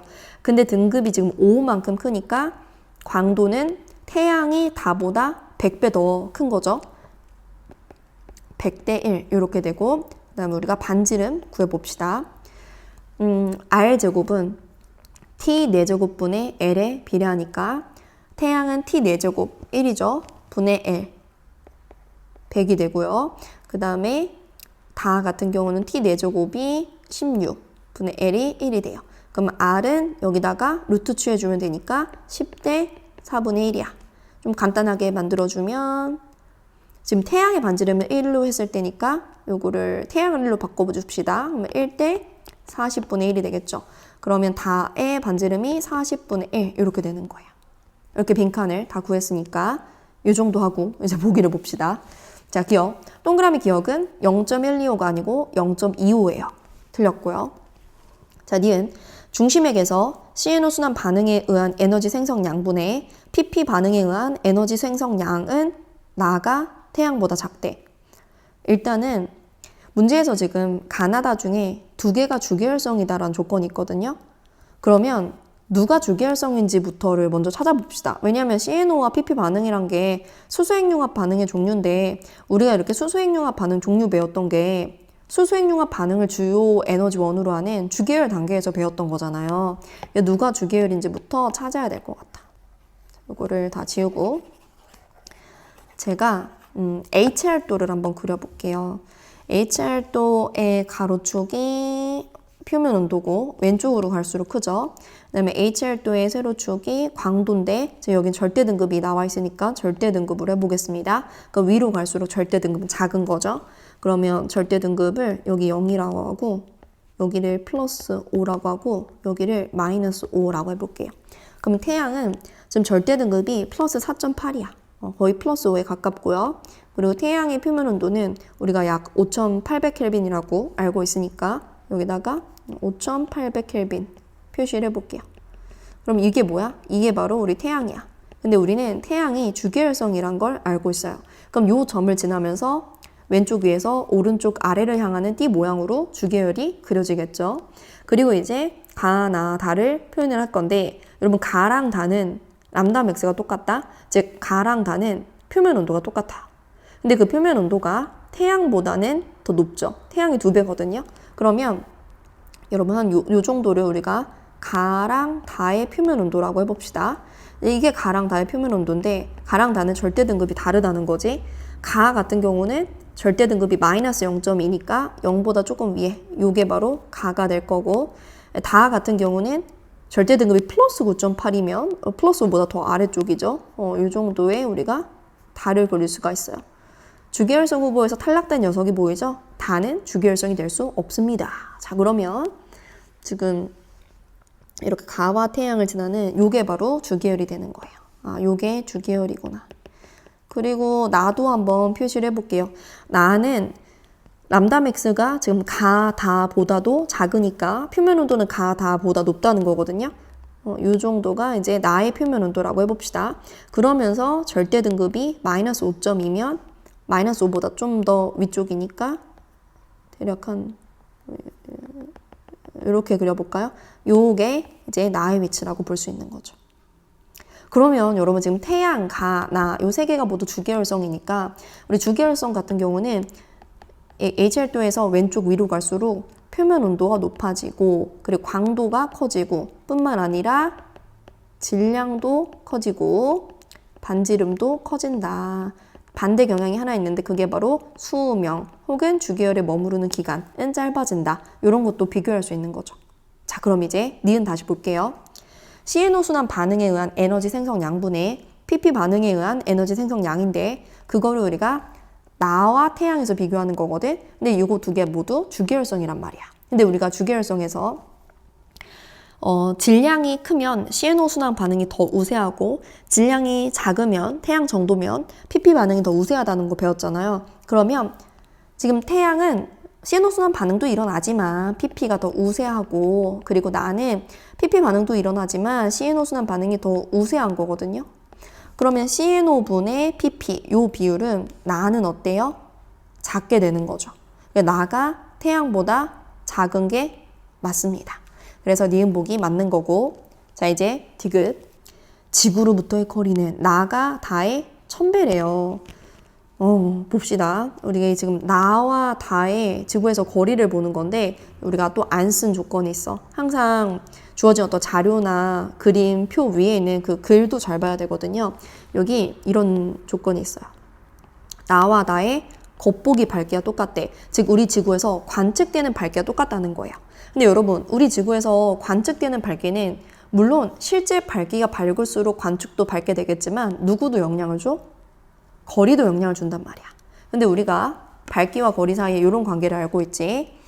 우리가 관측하는 밝기는요. 거리가 멀수록 어둡고 거리가 가까울수록 밝아요. 그래서 약간 반대되는 경향인데 정확히는 밝기는 거리 제곱에 반비례한다. 거리가 2배가 되면 밝기는 4분의 1배가 된다라는 거를 우리가 배웠잖아요. 그럼 그거를 적용을 시키는 거예요.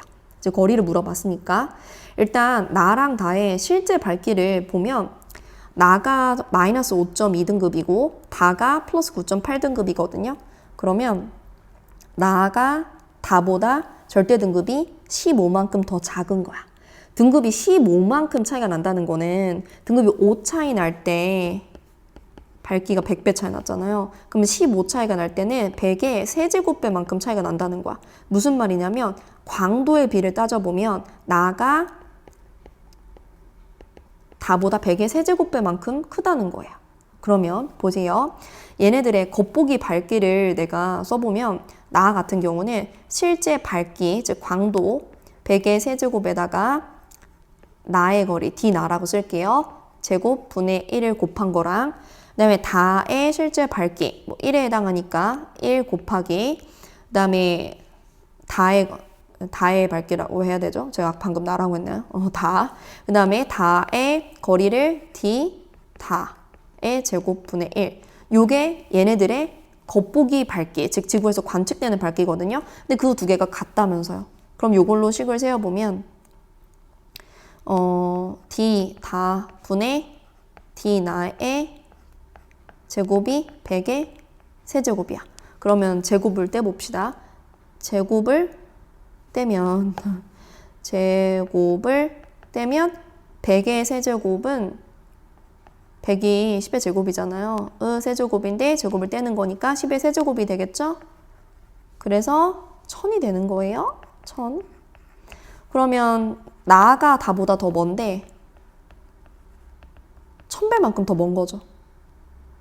됐어요? 그러니까 실제로는 나가 다보다 훨씬 더 밝음에도 불구하고 관측되는 밝기가 똑같다는 거는 나가 실제 밝기는 더 밝지만 더 멀리 있기 때문에 지구에서 관측되는 밝기가 똑같을 수 있었다라는 거예요. 그럼 디귿 나가 다의 1000배 맞는 거지. 디귿 보기 맞아. 그래서 정답이 5번이 될 거예요. 그래서 좀 시간을 썼겠죠. 자, 그 다음에 이제 우리 17번으로 넘어가겠습니다. 17번은 언제나 나오는 엘니뇨 라니냐 문제예요. 그래서 제가 엘니뇨 라니냐 문제를 풀기 위해서 그림을 하나 띄워보겠습니다. 우리 지구과학 토파 보기에서도 봤었던 그림인데 태평양 적도 부근의 평상시 모습이에요. 일단 우리 이 평상시의 모습부터 생각하고 자료를 해석을 할게요. 자, 평상시에 여기는 서태평양, 여기는 서태평양이고 여기는 동태평양이야. 그때 여기 바람이 무역풍이 분단 말이야. 무역풍이 이렇게, 이게 이제 무역풍이거든요. 남동 무역풍이니까 이제 동풍 계열인 거죠. 동에서 서로 바람이 불어요.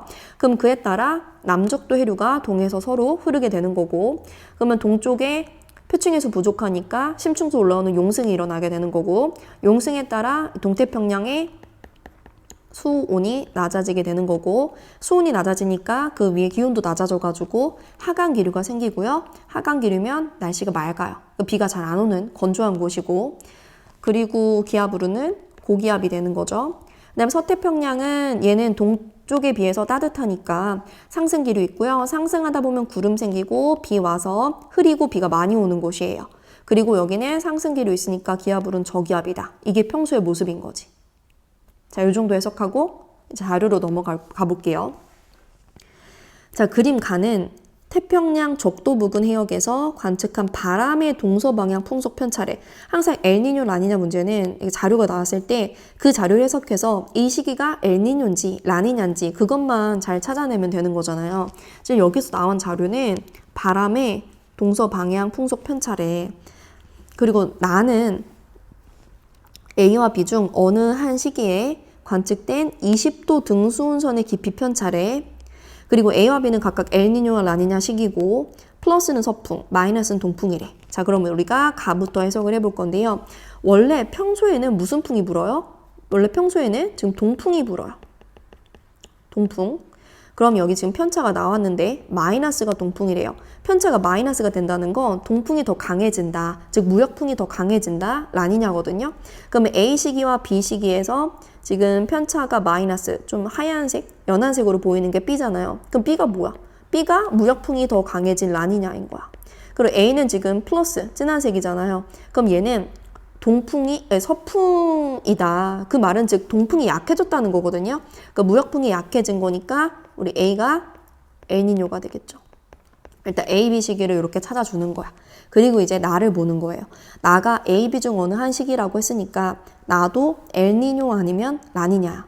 근데 이게 20도 등수온선의 깊이 편차래. 여러분 20도면 굉장히 이제 얕은 곳에서의 수온, 높은 수온이거든요.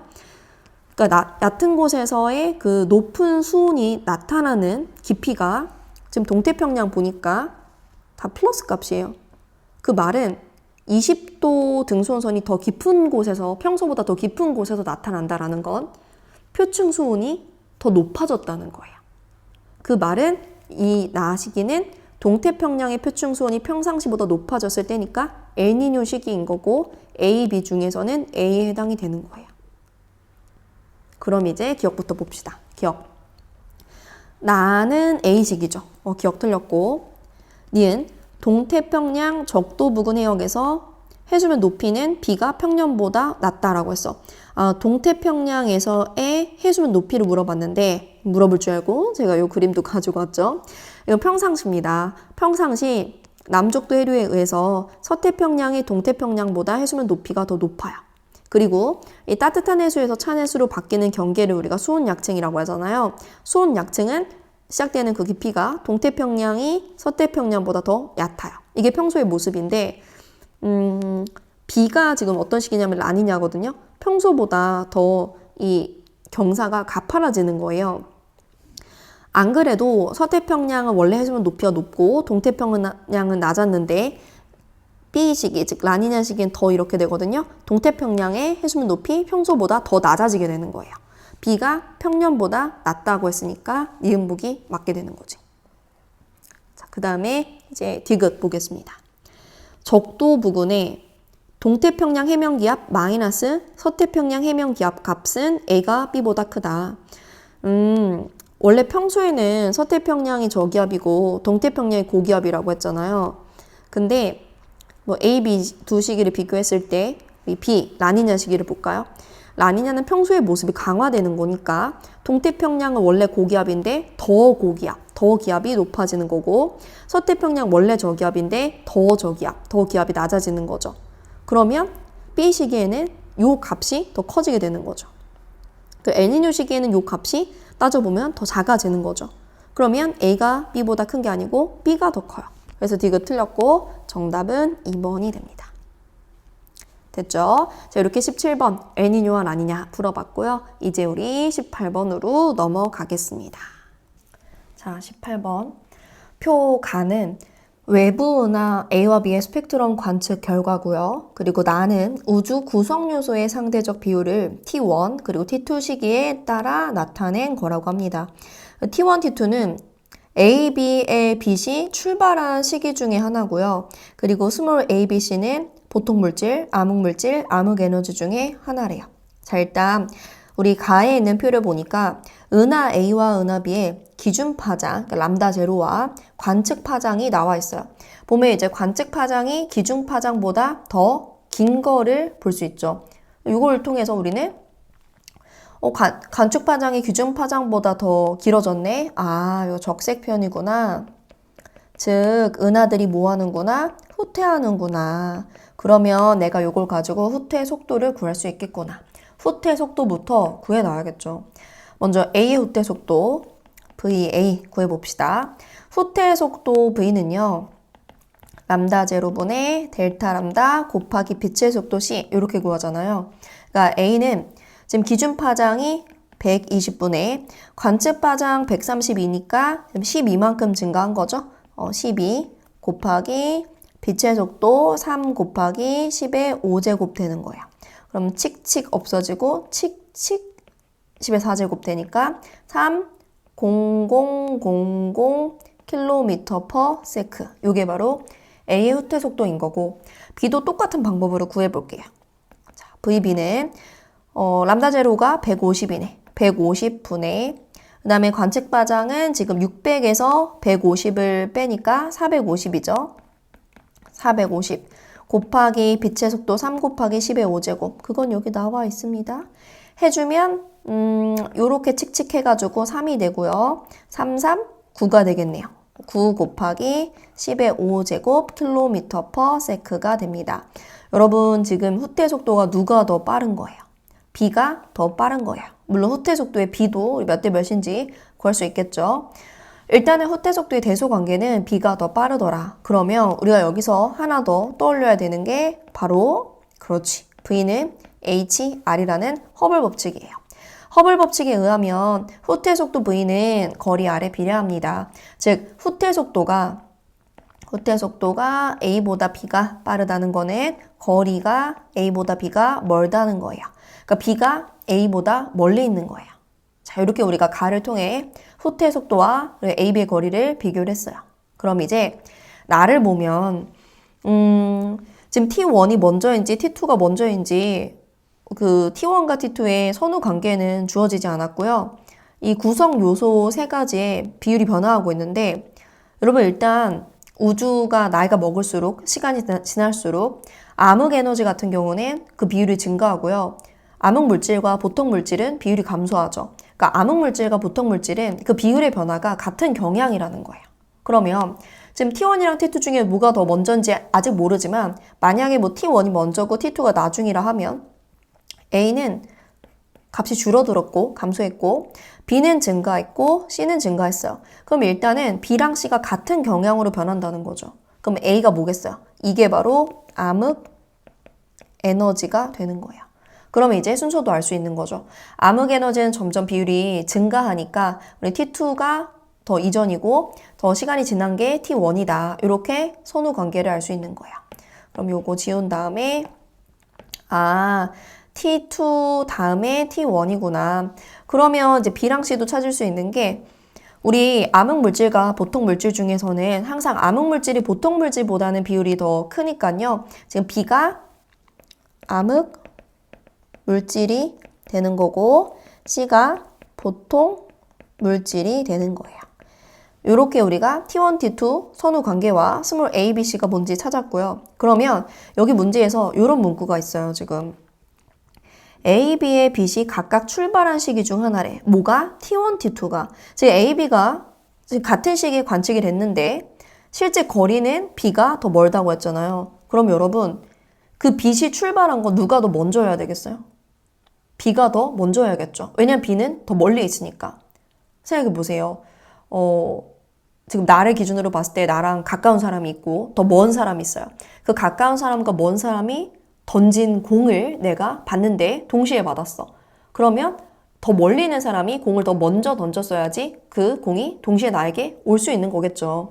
뭐 그런 맥락에서 지금 T2가 더 이전이니까 T2가 B에서 빛이 출발한 시기인 거고 T1이 A에서 빛이 출발한 시기라고 짝지을 수 있는 거예요. 그럼 이제 기억 봅시다. 우리 은하에서 관측한 A의 후퇴 속도는 구해봤더니 3000이 아니고 3만, 공이 4개예요. 그래서 기억 보기 틀렸고요. 다음 니은, B는 T2 시기의 천체 맞죠? T2 시기에 B에서 빛이 출발한 거예요. 니은 맞고요. 자, 디귿, 우주를 가속 팽창시키는 요소는 암흑 에너지입니다. 그래서 B가 아니고 A가 되겠죠? 디귿 틀렸고 정답은 니은만 맞으니까 2번을 골라주시면 됩니다. 자, 이제 두 문제 남았어요. 19번 문제를 볼게요. 자, 우리 19번은 올해 나왔던 6월, 9월 기출문제에서 요거랑 되게 비슷한 문제가 있었잖아요. 여러 경우의 수를 생각해가지고 지금 화강암 A, B에 어떤 방사성 원소가 들어있는지를 찾아내야 되거든요. 일단 문제를 읽어보면 가와 나는 어느 두 지역이 지질 단면이고 다는 시간에 따른 방사성 원소 XY의 붕괴 곡선이에요. 그리고 화강암 A, B에는 한 종류의 방사성 원소 X 아니면 Y가 존재하고 X와 Y 중 서로 다른 한 종류만 포함한대요. 그리고 현재 A와 B에 포함된 방사성 원소의 함량은 각각 처음량의 25%와 12.5% 중 서로 다른 하나래. 그럼 조합이 총 4가지가 나오겠죠. 두 지역의 셰일에서는 삼엽충 화석이 산출이 된대요. 일단 삼엽충? 삼엽충 하면 무슨 시대야?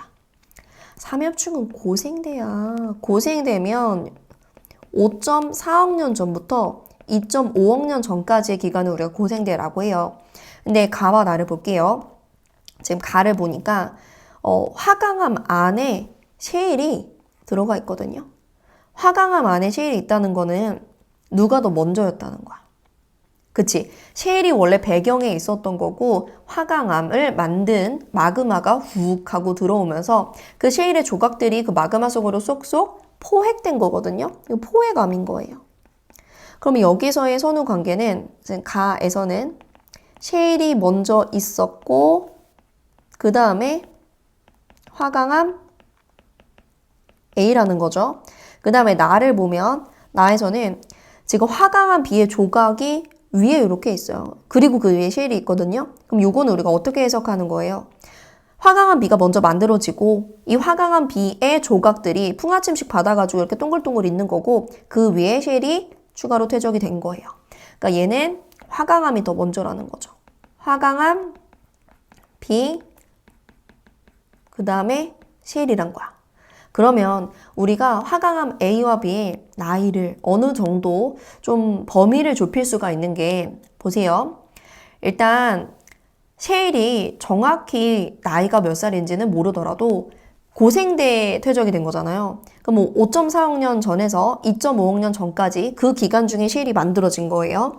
그럼 가에서 화강암 A는 이 화강암 A는 셰일이 가장 나이가 많다면 5.4억 년 전에 만들어졌을 거 아니에요. 그것보다는 이후니까 지금 A는 5.4억 년 전 이후에 만들어진 애다. 그럼 5.4억 년보다 나이가 어릴 거야. 그쵸? 그 다음에 화강암 B도 똑같은 방법으로 생각을 해보면 화강암 B도 지금 셰일의 나이 범위가 5.4억 년 전에서 2.5억 년 전까지거든요. 그럼 얘는 아무리 못해도 셰일이 만약에 뭐 2.5억 년 전이 만들어진 거예요. 좀 이 범위에서 셰일의 나이가 어려가지고 화강암 B는 아무리 못해도 2.5억 년 전보다는 이전이라는 거죠. 2.5억 년보다는 나이가 더 많다. 이렇게 생각할 수 있는 거거든요. 이렇게 우리가 화강암 A와 B의 나이의 범위를 알았어요. 그런데 이제 달을 볼게요.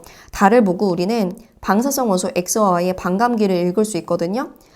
방사성 원소 함량이 처음에 100이었다가 50이 될 때까지의 시간이 반감기니까 X는 1억 년이고 Y는 0.5억 년이에요. 일단 반감기가 X는 1억 년이고 Y는 0.5억 년이라고 알았어.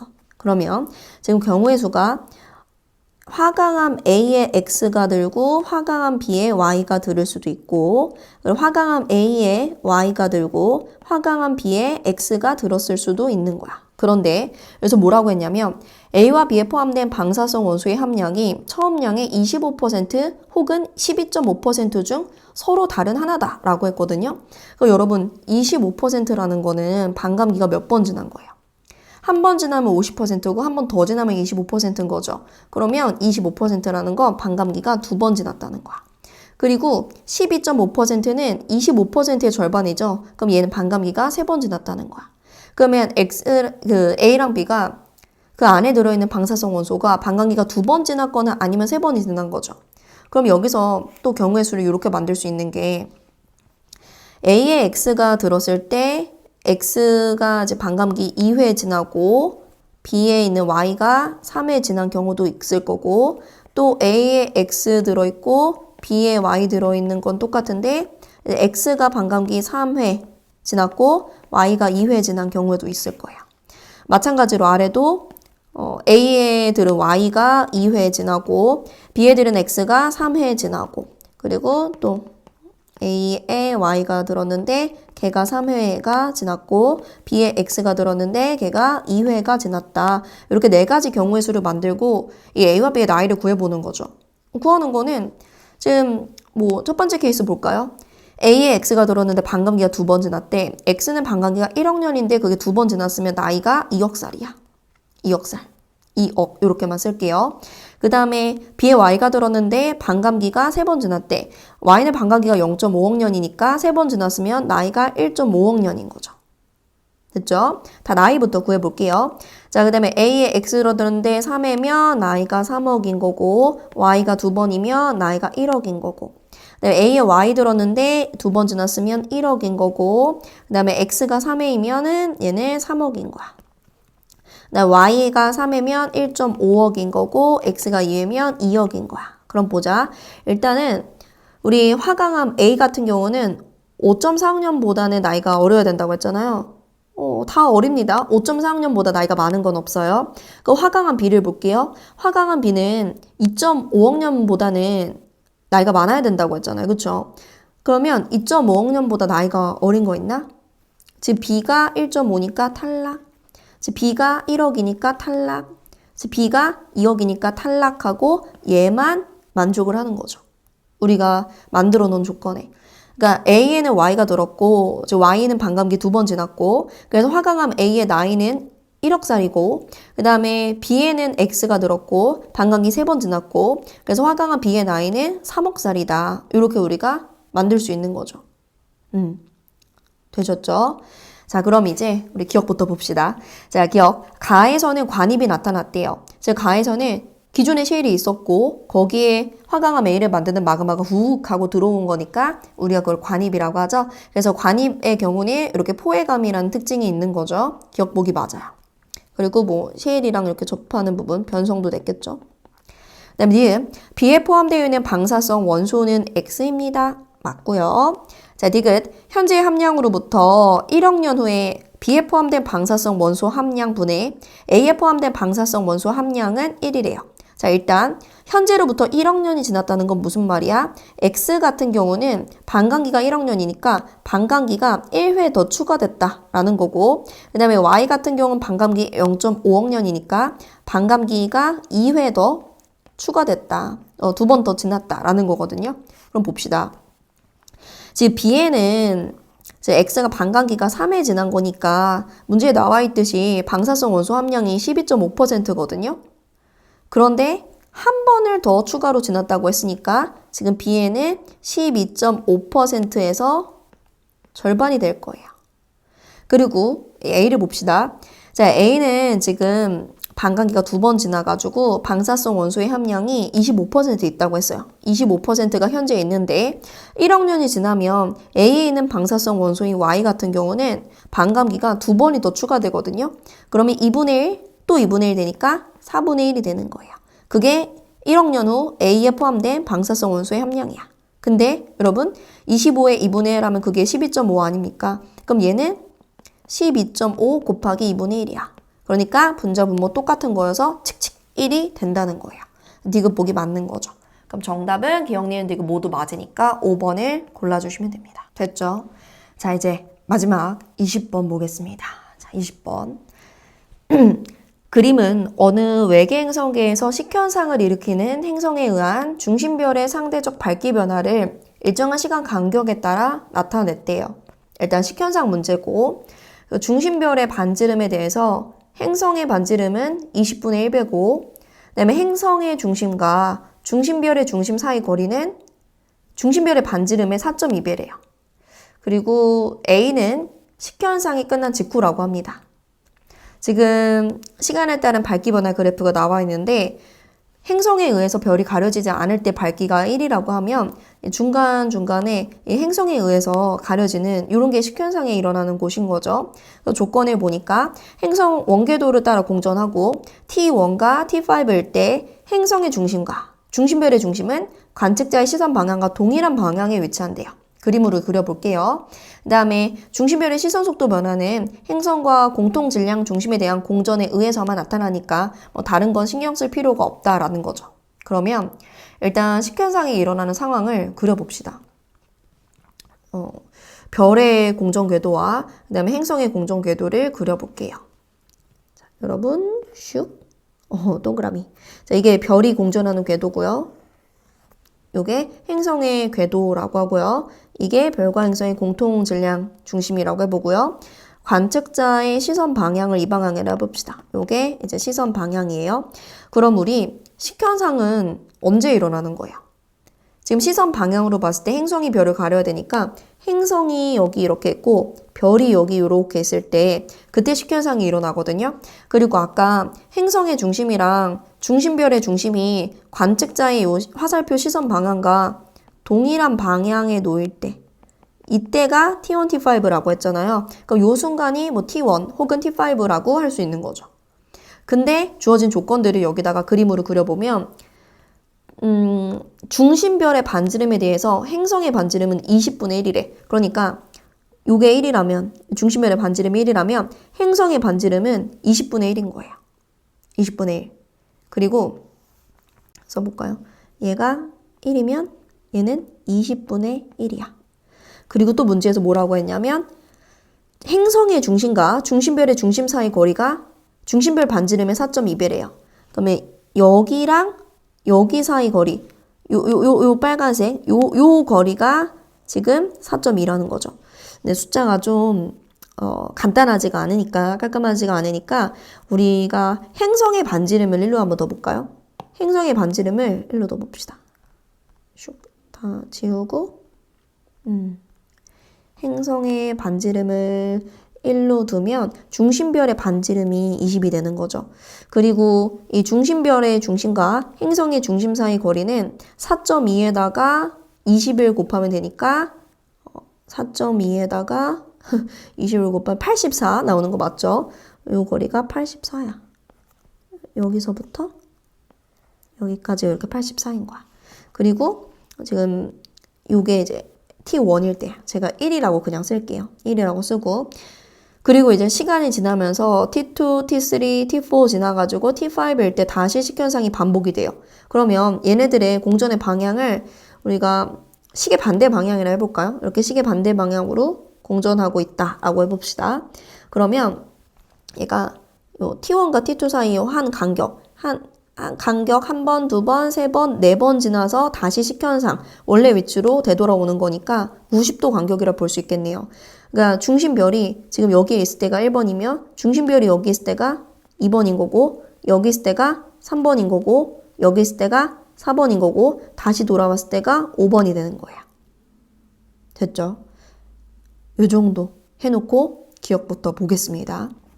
자, 기억. T1일 때 중심별의 상대적 밝기는 원래 강도의 99.75%래요. 봅시다. 자, T1일 때는 식현상이 가장 최대로 일어났을 때거든요. 그러면 이렇게 중심별이 있으면 행성이 온전히 다 별을 가리는 데 사용이 된 거거든요. 그런데 우리가 별의 반지름이 20이고 행성이 1이라고 뒀잖아요. 그럼 여기서 이 밝기가 감소한 정도는 별의 면적은 반지름의 제곱에 비례하니까 20의 제곱이 되겠죠. 거기에서 이 행성의 반지름만큼 1의 제곱이니까 1이죠. 요만큼 밝기가 감소한 거예요. 근데 지금 원래 밝기가 1이었잖아요. 그러면 1에서 이만큼을 뺀 것만큼 밝기가 감소한 거거든요. 그러니까 이게 지금 400분의 1이니까 400분의 399. 이게 T1일 때 중심별의 상대적 밝기인 거야. 원래 밝기에서 요만큼 감소했으니까 그거를 우리가 퍼센트로 물어봤으니까 곱하기 100을 하면 되겠지. 그럼 칙칙하니까 요거 4. 399를 4로 나누면 되네. 399 4로 나눠보자. 4, 9, 36. 그러면 39니까 또 4, 9, 36. 그러면 30이니까 4, 7에 28이죠. 7에 28. 그러면 20이지 끝났다. 4, 5, 20이니까 99.75%가 되는 거예요. 그러니까 기억 보기가 맞는 거죠. 자, 그다음 니은 볼게요. T2에서 T3로 가는 동안 중심별의 스펙트럼에서 흡수선의 파장은 점차 길어진대. 자, 볼게. 일단 여러분 우리가 적색편이 청색편이를 따지는 거는 중심별을 가지고 따지는 거잖아요. 지금 중심별이 T1에서 T2, T3인 요 구간에서는 관측제에게 가까워지고 있거든요. 그럼 제가 지금 요 빨간색으로 표시한 거는 모두 다 적색편이가 아니죠. 가까워지니까 미안해요. 중심별이 관측자에게 가까워지는 거니까 청색편이가 나타나는 구간인 거예요. 그러니까 원래 고유 파장보다 파장이 짧게 관측이 된다는 거죠. 그리고 이거는 파란색으로 해보자. 여기 3, 4, 5 가는 요 구간에서는 중심별이 관측자에게 멀어지는 거니까 멀어져? 그러면 요게 바로 적색편인 거고 파장이 원래보다 길게 관측이 되는 거죠. 그런데 지금 뭐 청색편이와 적색편이가 가장 크게 보이는 곳은 2번과 4번이죠. 2번에서는 별의 이 공전 속도가 모두 다 시선 방향이거든요. 그럼 이때가 가까워지는 정도가 제일 큰 거니까 청색 편이가 제일 클 때인 거예요. 반대로 지금 4번 보면 4번에서도 마찬가지로 지금 여기서 공전 속도가 모두 시선 방향이니까 이때는 적색 편이가 가장 클 때가 되는 거죠. 그럼 여러분 지금 여기서 물어본 건 뭐냐면 2에서 3으로 가는 동안 중심별의 스펙트럼에서 흡수선의 파장이 고유 파장에 비해서 크냐 작냐를 묻는 게 아니고 그 파장이 점차 길어지는지 짧아지는지를 묻는 거거든요. 지금 2번에서 3번으로 가는 요 구간에서도 청색편이니까 고유 파장에 비해서는 파장이 짧게 나타났겠죠. 근데 2번에서 가장 짧았다고요. 그럼 2번에서 3번으로 가는 동안은 얘가 점차 길어지는 거거든요. 이런 거야. 여기서 흡수선이 원래는 여기서 나타나야 돼. 근데 파장이 이쪽으로 갈수록 파장이 짧아지는 거다라고 하면 지금 뭐 이런 데서 나타나면 이게 청색편이잖아요. 그러니까 2번일 때 청색편이가 제일 심한 거니까 2번일 때 이게 파장의 변화인 델타 람다가 가장 클 때야. 그러면 1번에서 2번 가는 동안은 점점 이렇게 되다가 2번에서 3번 가는 동안은 다시 이렇게 원래 고유 파장인 람다 제로로 돌아오는. 그러니까 2번에서 3번으로 갈 때 이 흡수선의 파장 자체는 점차 길어지는 거지. 물론 2번, 3번 구간에서도 고유 파장보다 짧은 건 맞지만, 청색 편이인 건 맞지만 그 파장 자체가 변화하는 건 길어지는 게 맞는 거예요. 이거. 그러니까 니은 보기가 맞습니다. 그 다음에 이제 디귿 보기 볼게요. 중심별의 시선 속도는 A일 때가 T2일 때의 4분의 1배래.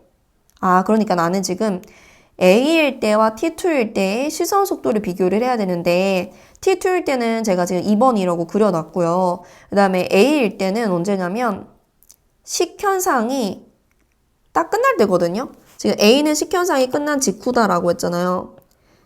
그러니까 행성이 별을 가리다가 이제 행성이 별을 가리지 않게 되는 그 순간이 A인 거야. 그럼 A 순간을 그림으로 한번 그려보자. 이거 지우고 이것도 지울게요. 지우고 똑같이 그림을 하나 더 그려볼게요. 확대해가지고 확대 해가지고 이게 이제 별의 궤도, 이게 이제 행성의 다시 중심이 똑같아야 되니까 이게 이제 행성의 궤도고 이 공통 질량 중심이라고 해봅시다. 지금 물어본 게 일단은 여기 2번일 때 시선 속도 물어봤고, 그 다음에 A일 때가 뭐냐면 식현상이 끝날 때거든요. 그럼 보세요. 직선도 그려보자. 직선 이렇게 해가지고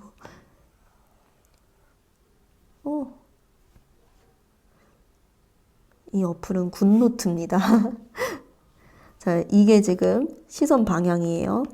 그럼 봐봐. 지금 요 왼쪽 그림이랑 같이 보면 왼쪽 그림이 식현상이 가장 크게 일어날 때잖아요. T1일 때 혹은 T5일 때. 근데 요 이후로 점점 이 중심별은 이렇게 움직일 거 아니에요. 점점 이렇게. 그리고 행성은 점점 이렇게 움직이겠죠. 만약에 중심별이 요 정도야. 그리고 행성이 요 정도야. 그러면 행성이 중심별을 아까만큼은 아니더라도 가린다고. 그러다가 완전 끝나는 순간이 있을 거 아니에요. 그 순간은 우리가 어떻게 그리냐면 중심별이 이렇게 왔고 행성이 이렇게 와가지고 우리가 시선 방향으로 봤을 때 지금 행성이 중심별과 겹치지가 않죠. 행성이 중심별을 가리지 않죠. 그럼 이 순간부터 띡 이제 식현상 끝. 뭐 그 이후도 식현상이 일어나지 않겠지만 지금 A는 식현상이 끝난 직후니까 이게 바로 A란 말이야. 그러면 이게 이제 A인 순간인 거예요. 조금 두껍게. 그러면 우리가 A와 2번 순간에서 중심별의 시선 속도를 비교를 해보겠습니다. 일단은 여러분 2번일 때는 얘가 접선 속도를 그려보면 이렇게 되죠.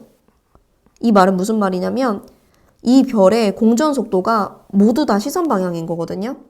그럼 이때는 시선 속도가 가장 큰 시선 속도가 최대일 때죠. 다른 말로 파장 변화가 최대일 때인 거죠. 이때를 제가 V라고 해보겠습니다. 공전 속도도 V고 시선 속도도 V인 거야. 이번 순간에서는. 근데 A는 아니죠. A도 지금 여기에서 접선 방향으로 그려볼게요. 요게 공전 속도 V예요. 요 화살표의 길이와 요 화살표의 길이는 똑같겠죠. 이 별의 공전 속도니까. 그런데 시선 속도는 시선 방향 성분인 거잖아요. 그럼 제가 이거를 분해를 해야 돼요. 어떻게 분해하냐면 이런 식으로 나누는 거야. 이런 식으로 나눠서 지금 이 화살표가 시선 방향의 성분인 거잖아요. 이게 뭐냐면 지금 이게 바로 A의 시선 속도인 거야.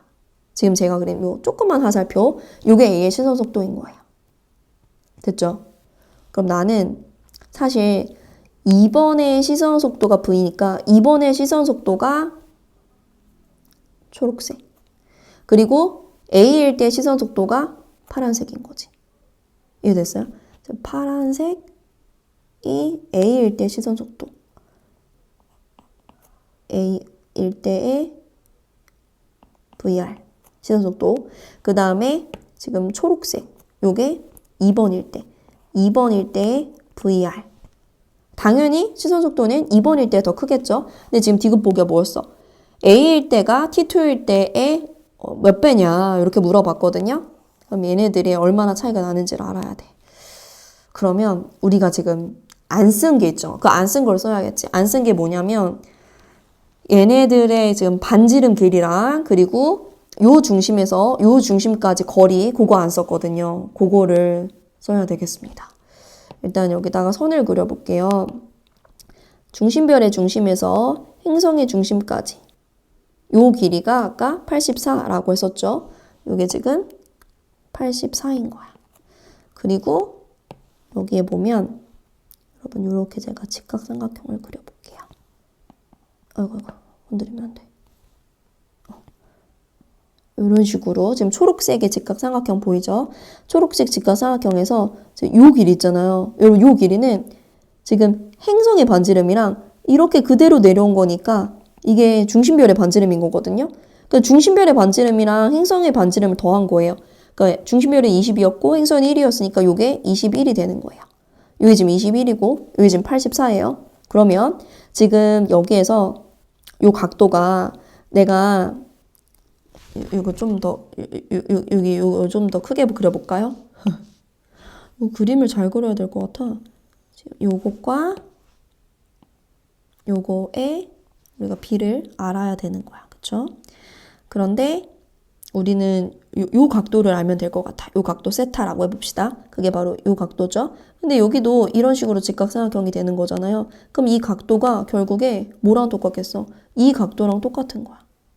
그럼 이런 직각삼각형에서 지금 요 빗변과 여기의 길이가 84, 21이니까 몇 대 몇입니까? 4대 1인 거 맞죠? 맞네. 그러면 4대 1이야. 그럼 여기서도 똑같이 이게 4대 1이 돼야 된다는 거죠. 됐어요? 그러면 우리가 이 초록색이 뭐예요? 2번일 때의 시선 속도죠? 그리고 파란색이 A일 때의 시선 속도인 거죠? 그래서 제가 이렇게 쓸게요. V 2번 그 다음에 분의 VA 라고 하면 그게 초록색 분의 파란색이니까 4분의 1이 되는 거야. 그럼 다시 돌아가면 중심별의 시선 속도는 A일 때가 VA가 T2일 때, 그러니까 V2일 때의 4분의 1배래요. A일 때가 V1일 때의 4분의 1배인 거 맞는 거죠. 자, 그래서 디귿 보기가 맞게 되는 겁니다.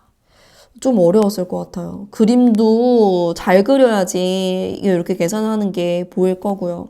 그래서 일단은 정답은 기억, 니은, 디귿 모두 맞기 때문에 5번을 골라주시면 됩니다.